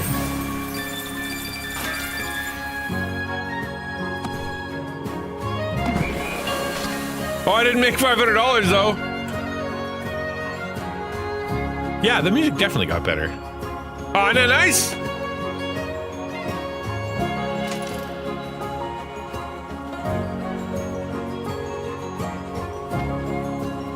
So I would think that, because the way it seems to work is that once it gets to its destination, as in like it is, it's got its cheese, and it's going to go to town, and it needs more, now it needs to go get more milk. It seems to disappear and turn around. So is this going to disappear and turn around? Yes, it did. Okay, because it got its whatever that is, and now that's on my back. Okay. Oh, that's the wheat. That's the bakery.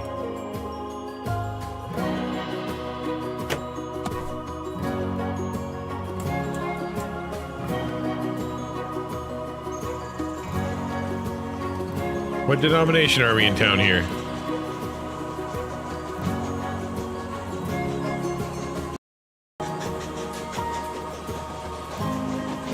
Nickel? Knickel?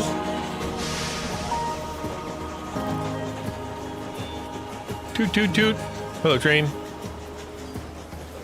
I'm gonna go with Anglican. Or Presbyterian. That's not, look at that. Look at that angle. Train in the background, train in the foreground. That's fun.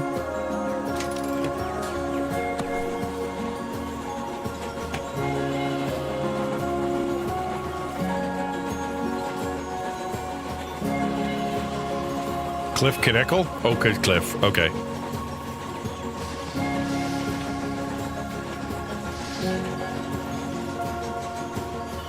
Welcome to the... I don't know what that is. I don't know where we are. Oh, the dairy. Anyway. Let's go to the next level. How'd I do? $10! You kidding me? What was a special challenge? Complete with more than 2,000. Buildings connected 14. Failed combined length is 2,000. Oh, what? Okay, what's your problem? It said I failed it, but I did do the combined length 2,100 over 2,000. I must not have... Because I didn't combine them properly? I don't know. I'm eating my, some York peppermint patties, which are delicious. Maybe we'll be moving through, like, civilization. We'll be able to get to different eras, have different trains. And with $900, save $300 by using cards. What are cards? Use cards to reduce the cost of railroads. Just like new buildings, cards can be obtained after connecting resources. There are many different cards that have their own unique usage. Fun!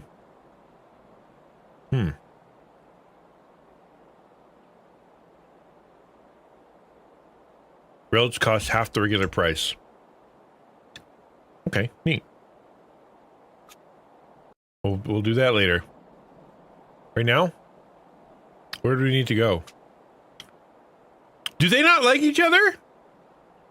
What drama occurred that required the cheese factory and the milk factory to be that far away from each other? This is a divorce situation. This is a some kind of fallout. This is the Hatfields and McCoys of the dairy industry. That's going to be rough to try to... Ooh. Let's put it there. We can get there. Not a huge deal. And we're going to do this way, obviously, because we have to go up the hill.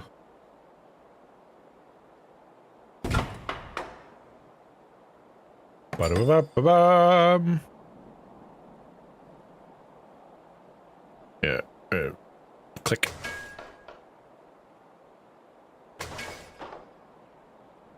Cows live in the middle. The cheese cave. The cheese cave is located over there, and the rancher didn't know until the cheesier guy found it. Yeah, maybe that's the issue. It's the cheese hole they had to locate. I was trying to keep it closer. You don't want these guys having to walk that far. I used to work for a mill. I know how it works. This railroad is too expensive. Oh, how about now?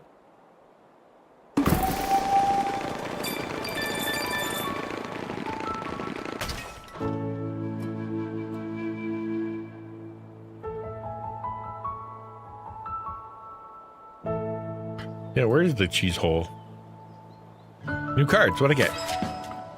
Better bridges, alright, let's go. Plunk down a building. That is a long drive, man! Okay, we'll do this. I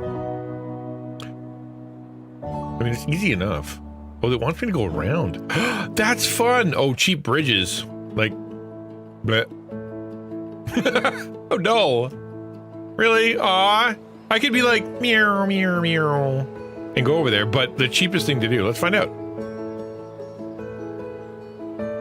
If I put a thing here, and another one here. There was a catastrophe at the cheese factory. Turns out all the cows disappeared overnight after sighting the strange lights in the sky. And they blamed the other guy for it? That's unfair. I have not put any cheese in my cheese hole yet, but it will occur. The cheesery tried to hose the dairy farm, and the dairy farmer just said, forget you, I'm moving over here and making my own cheese. Yeah, that actually, you know what? Exactly. That's sort of remember that commercial for Twix? I can't afford that. Because, you know, obviously I can't. This is more expensive, but you know what? It's better. Gotta get it close. Well, that's an ugly bridge, though. What about a straight bridge? If I go here and I go straight, well, that's even more expensive. All right. Well, Click. Too expensive. Cheap bridges, half price. I can afford it. Neat. Okay. Spent all my money. It has been a cheeseless day. I know. It's not Gouda. It is not a Gouda day until you've had your cheese. I agree with you completely. Cheese hole? No, you don't put the cheese up that hole. Zach's been eating cheese wrong this whole time. It's not an insert thing into that hole. Somebody teach Zach how to use cheese before he hurts himself again. Is that why you exclusively buy the cheese strings? Because they fit better? That's odd, man. You're an odd man. I can't look above. I need to change my mouse. There's... Look up. Who said look up? Bim bim. Same thinking. Maybe it's like... Oh, yeah, you said that already. Okay, good. Yeah, there you go. It's left and right Twix. Yeah. Hey, I'm smart. We're in this together. What are you? You are... Oh, you're the... town. Do you make cheese and eggs and everything? Wow. Got it. You started it. All right. That is not going to work. Also not going to work. We're going to zoom in. All right. Obviously, we have to come through here, right? Like this. It's going to go through this little area, around this little thing, and then past. But I need to get it close enough that it can touch. But that's too close to the cliff. That might do it.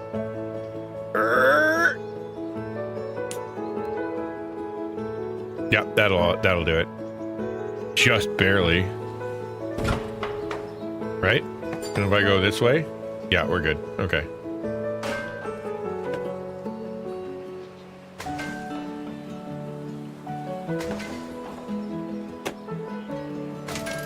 Too expensive? What? $151. Okay, this has not been a problem in the past. Can I go up and over? That's way more expensive.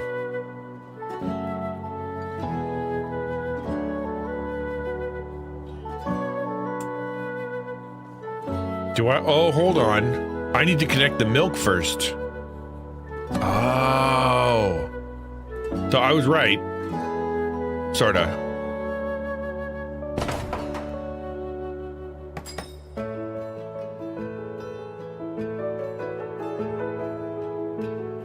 I can't build a bridge. I don't want to do that. Okay, so when I do this... There, now I have money. Okay. I get it. I got it. We ran with the intrusive thoughts. We left debris in our wake. Debris.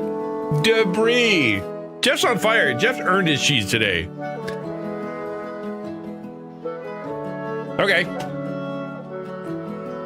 Unfortunately, I don't think I can make that turn. Oh, I can. Yep.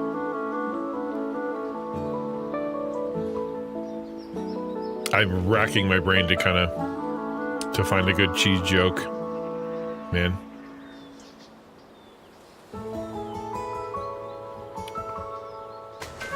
I cheddar to think. That's not bad. I cheddar to think. Now that's a train. Yeah, if they're next to each other, you don't need a train.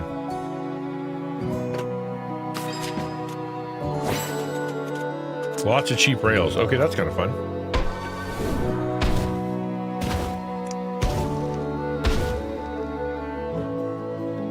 Well, bummer.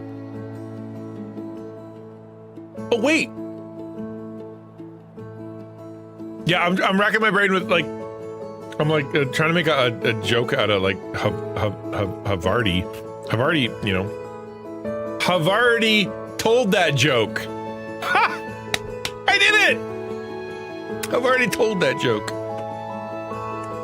Whew. That's a lot of work. Tired now. That is... Can I even make it? GG.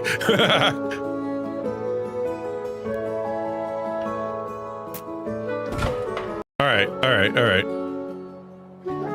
Havarti days. I win? All right, there you go. I get one a day. Ooh, that's an expensive bridge. All right, we can't go that way.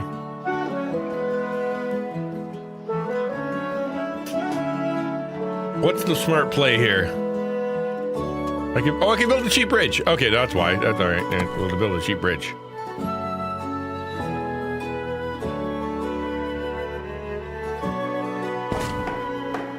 And then I need the money. I need the money from this, from here.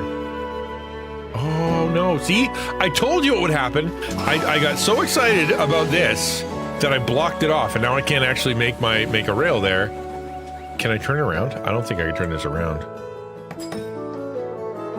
Ooh, that's expensive.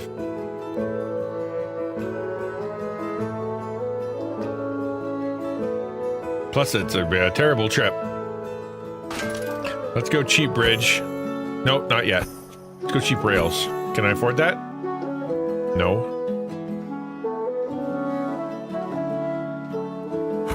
I can afford it now, but will it make me enough money?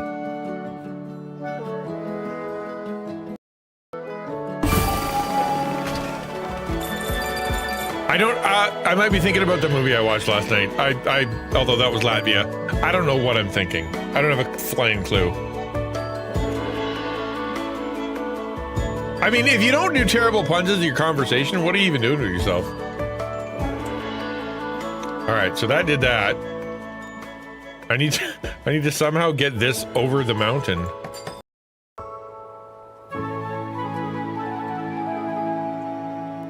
I have $227.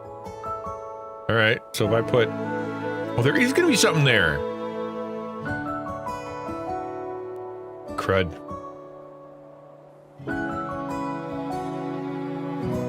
Oh, man, I think I messed up. I don't give a damn. There you go, Edam. I didn't even know how to pronounce that. I don't give Edam.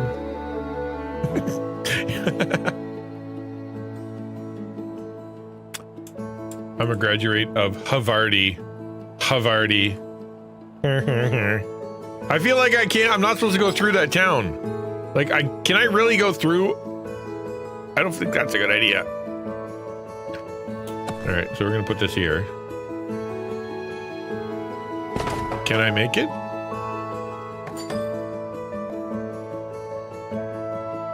Too steep. Yeah, that's what I thought.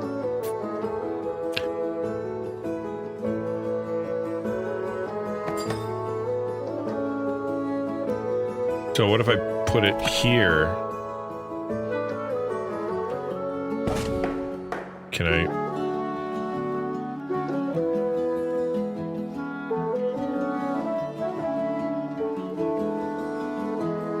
A little cheaper. 113, 110, 107, 82. All right. That's not bad. What if I do cheap rails? What if I do another cheap rails? Because I'm not using very many rails, I'm using bridges. This is legit. I am making roller coasters. All right, so the game just became a game. I think I had to back up. This is a better way to do this. Oh, what are you doing way over there? Hold on.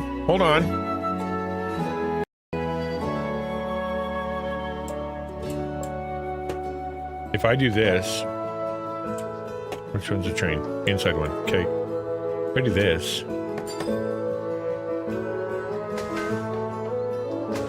Whoa. Man, you really need a loop.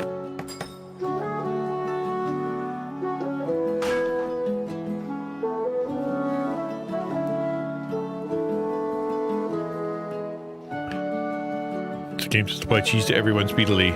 I shall call it the Mascarpone Express. Pony. Because of the Pony Express? Mascarpone? You get it? Everybody get it? You got it? All right, so that's something. My Pony Express, of course. Why not? Hey, it's something. All right, I'm gonna use cheap rails when I connect this thing. Okay, good. That's not bad. Now give me money.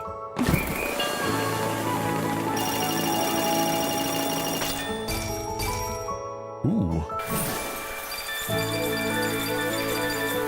I did it! Hey, sup, blocker?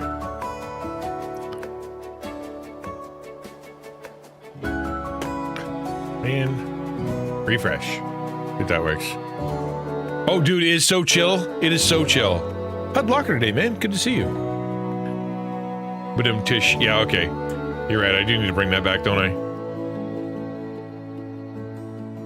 Okay, so town over here has. Oh, this town has not been connected yet. There's 2 towns? That is important to know. Okay. If I connect... This is gonna be so lame.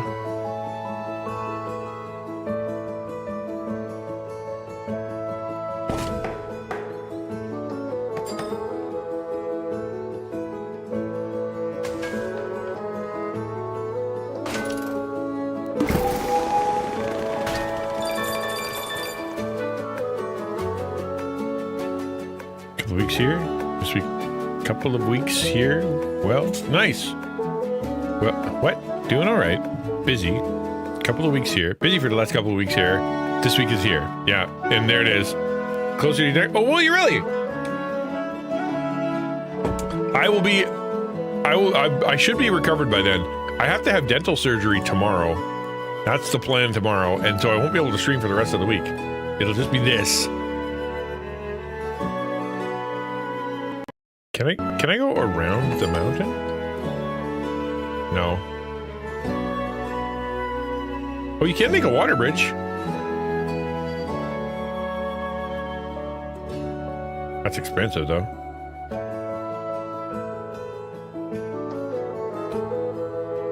But that'll give you some money.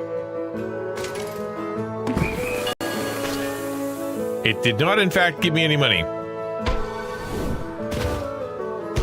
Hamilton next week for my org staff conference. Oh, sick. I thought for sure that would work. And now I feel dumb. I'm gonna go back.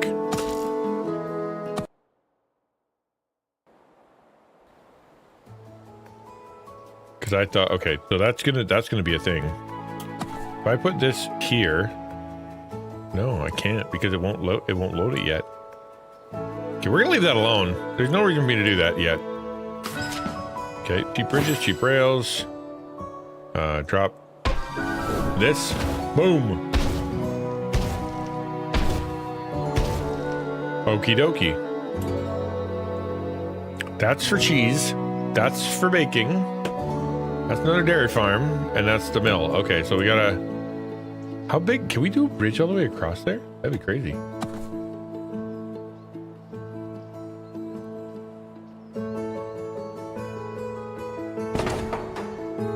Because you can theoretically go down here. I would think that bridges cost more.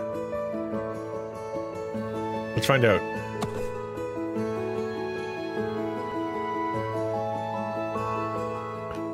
Living tree. It is very cool. Yeah, it's kind of alive, and it's very neat. Yeah, it's very chill, and very fun to just kind of watch. Right. So if I do this, that is $201. But if I do this,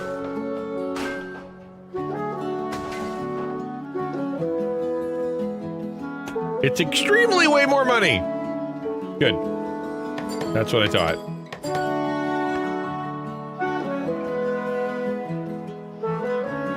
Should I go that way or that way?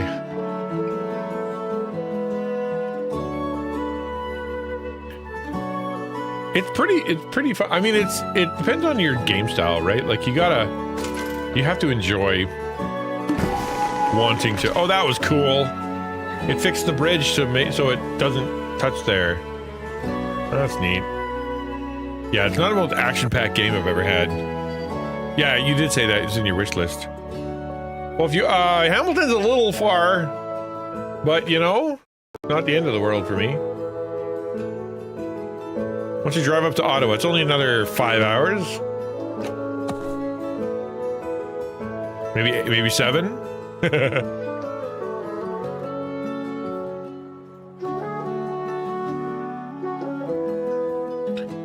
What's smart? Hold on, I'm trying to be smart. This is the cheesery, and that's the windmill. Good thing I connected the cheesery to the windmill. Cheapers. All right.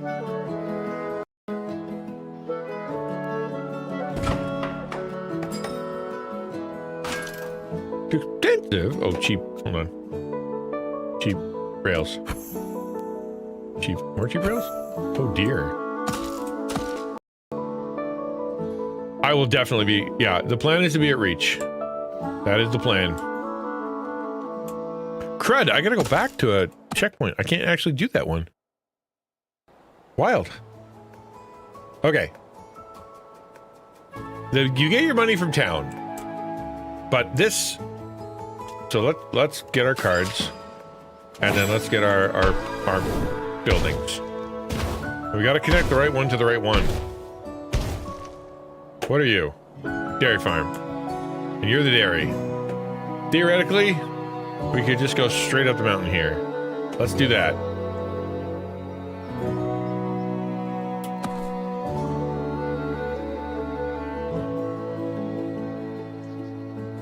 Hold on.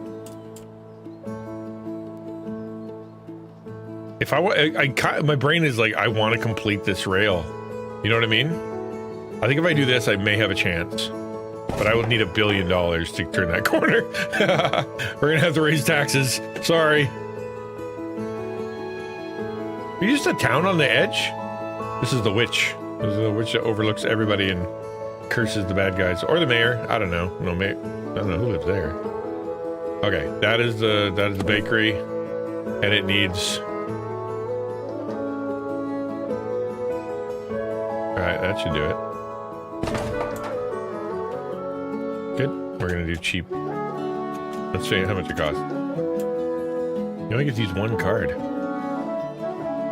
around the outside, so we gotta use that one.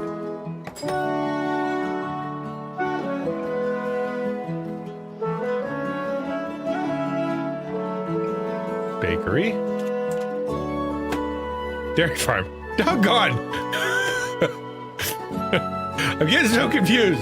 You cannot connect a bakery to a dairy farm and expect anything good to happen. Bakery, windmill, or mill. Okay. You know what? I have to go past it anyway. So yeah, we'll do it. Just hope we have enough money.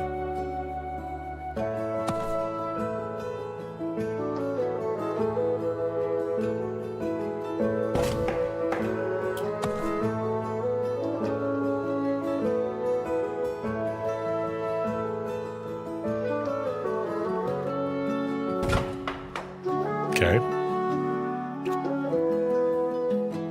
Closer to your neck, yeah. A little bit. We'll go across, and then we'll go here. I can afford that. We don't need to use any... I guess we can use cheap rails. We have a bunch of the cards. So why not?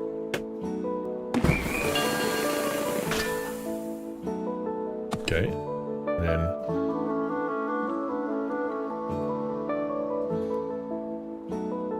I guess theoretically, I could go down this hill.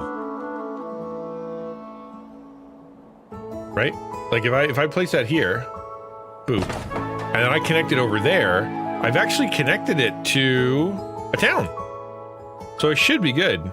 Inconvenient to just flip for whoever's doing it, but yeah.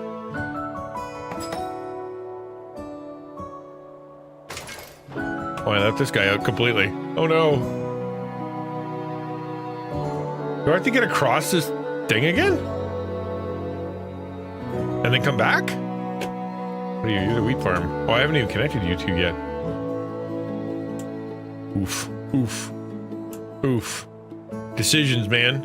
Well, like, if I go here, like I've connected it, I have to go over to get the bakery connected to the mill connected to the wheat farm. All three of those need to be connected. Right? So this has to go around. At some point, I got to connect these three. But this is the cheesemaker, and that's the dairy, which also need to be connected. And bridges are super expensive. Hold on, before I decide that, I'm gonna... I could go this way. And then... But it would just be easier to just bridge over. Would it be easier? I don't think it would. That's gonna be tight. Alright, so...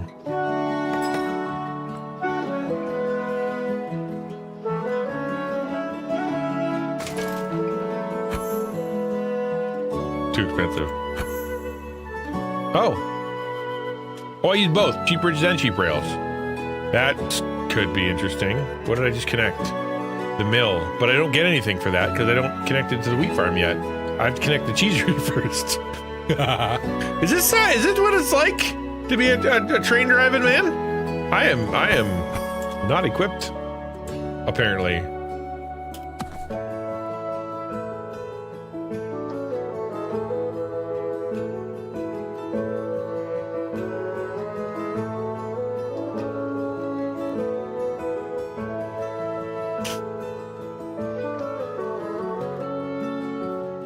At the very least, I know it's got to go past this thing. So this isn't the worst idea because I do get more money. And if I do cheap rails, how much does that cost? Oh, it cost me $24, so it's not worth it. So let's go get our $24 or our money from that. How much did I make? Good. So now we gotta get down there and all the way over here. Oof. Oof. If I hook the town up to this, I should get more money.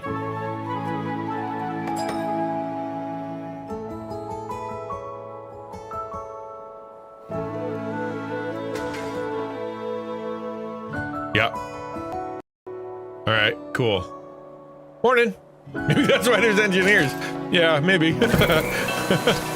Oh, why they use engineer? I tried that for a guy. Like, oh, it's called engineers. And he's like, we call them railmen. I'm like, but don't we also call them engineers?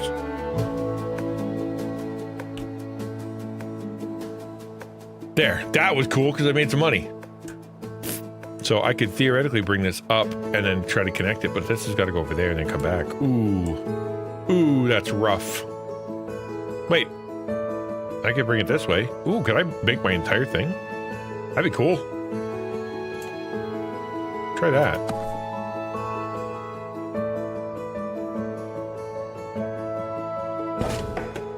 So, theoretically...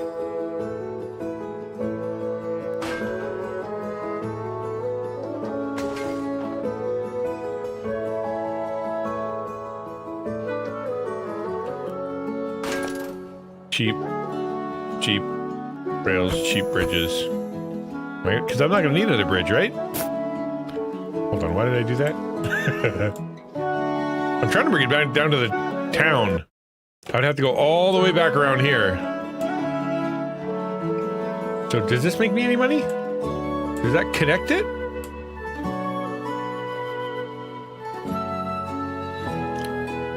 I think it does. I can't tell. Let's try what happens. Okay.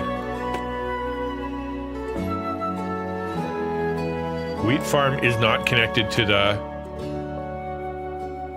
mill yet. That's got to get connected over here. But this road connects all the way. It does not actually. How am I? I'm doing okay. I'm doing okay. Tomorrow I have to have dental surgery. I'm not looking forward to that at all. Because it's gonna hurt. But it's also necessary. How's Miss Duck today? Right? Correct. Disconnect. I'm spending a lot of money on stuff that's not connecting. That's okay, because I'm getting close. Once I connect.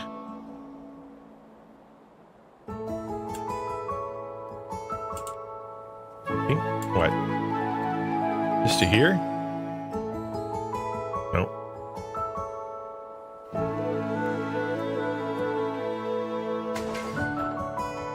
Too sharp. Not sharp enough. Nope. Nope. Nope. Alright. This game has some game in it, man. Let me tell you what. That goes that way. And it does connect, so I just need to get from the town up to here. That's all I need. That bridge is going to be pricey, but it should do it.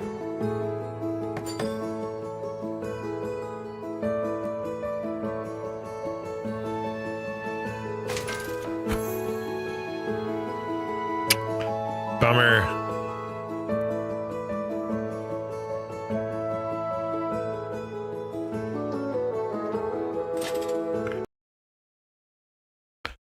Going to school today? Oh, you gotta go to school. What are you gonna do? Not go to school? You gotta. Let's go back to our previous checkpoint. I think I've made too many things with and I gave myself too little money.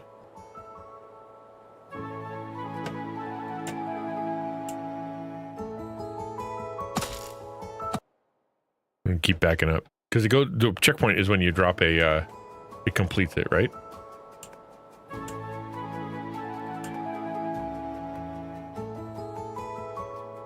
Dairy farm, bakery, cheesery. So that's good. I got money doing that.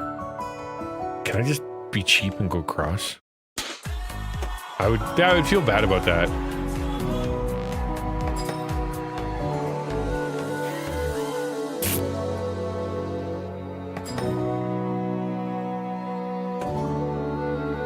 That's $1 zillion.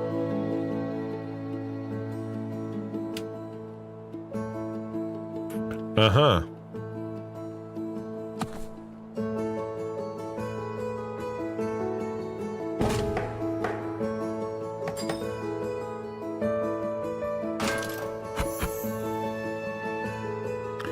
But if I build that,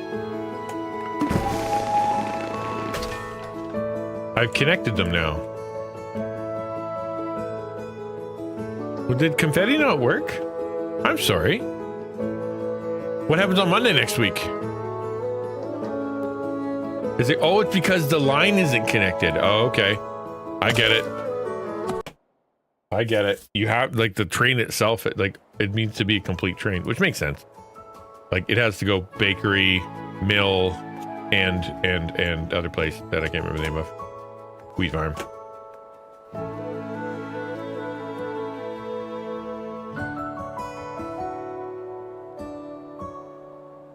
Okay.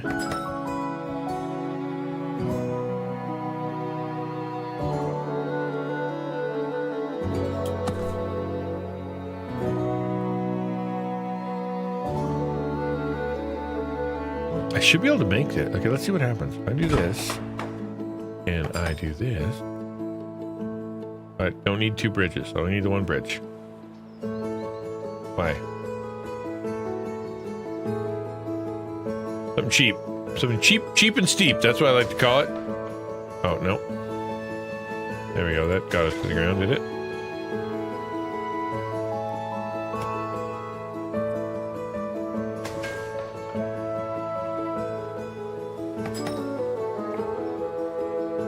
Doing a party 2 days before my actual birthday date.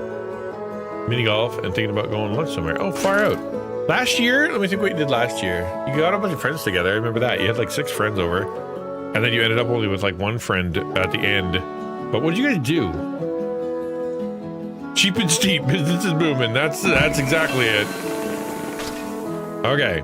Now I just have to get all the way over here. That's $1 million. Oh, wait. No, I don't. That's connected all the way there. I just need to get from the town. Aha! Oh. There, did it. Nailed it.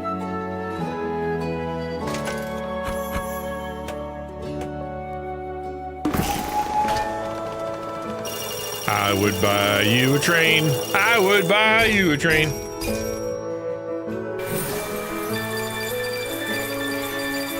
Look at all that money. Woo.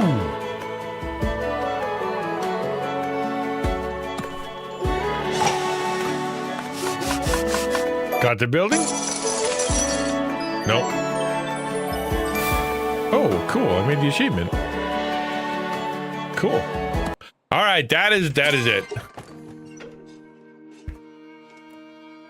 Student party to the birthday. Yeah, you said that. Yeah, Ninja, what? Yep. That's why it's existing Monday. Because of the friends.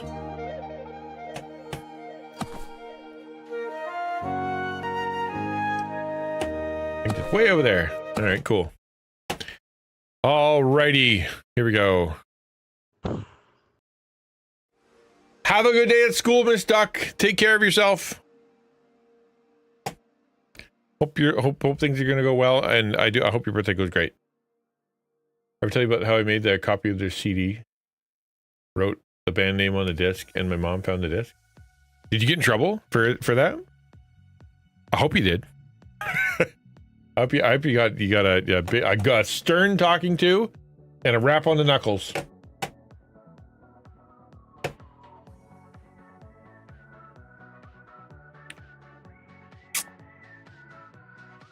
Well, dudes, this is my last stream of the week.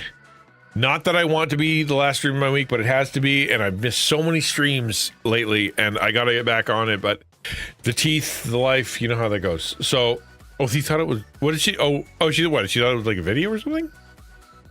And so I'm going to be doing, going to surgery tomorrow, 9:15 in the morning, Eastern Standard Time. And I will be getting, like, they're going to slice stuff out and they're going to scrape stuff out and add glue into my face to build some bone back and whatnot. Not because I didn't brush my teeth, it's because I bashed my face open like 30 years ago. And it's still a problem. Not even 35 years ago. Still a problem. And so every decade or so, I got to do something in here. Oh, bare naked ladies in handwriting. Oh, that's funny. That's funny. Mom, if it was what you think it was, I wouldn't have written that. And now you know why they called themselves BNL, right? All right, let's right into Flat Cap is playing Assassin's Creed. All right, that should be entertaining. Sufficiently entertaining for you all. See how that goes. All right, I will, thank you for being here. Hang out. Please join Discord. Tell folks about the Discord. I think a lot of people are getting help over there and showing a lot of love. And I hope that you're able to, that's funny. Church Digital is raiding. All right, so they're done. We'll just not go there then. We'll raid somewhere else. Who else is on?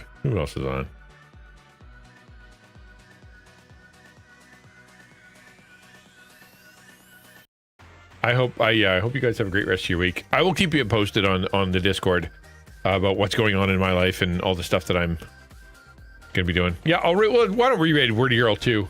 You guys can go over there and hang out. Get multiple raids going on. All right, I'm gonna go take care of stuff before I can no longer talk anymore. Later, dudes.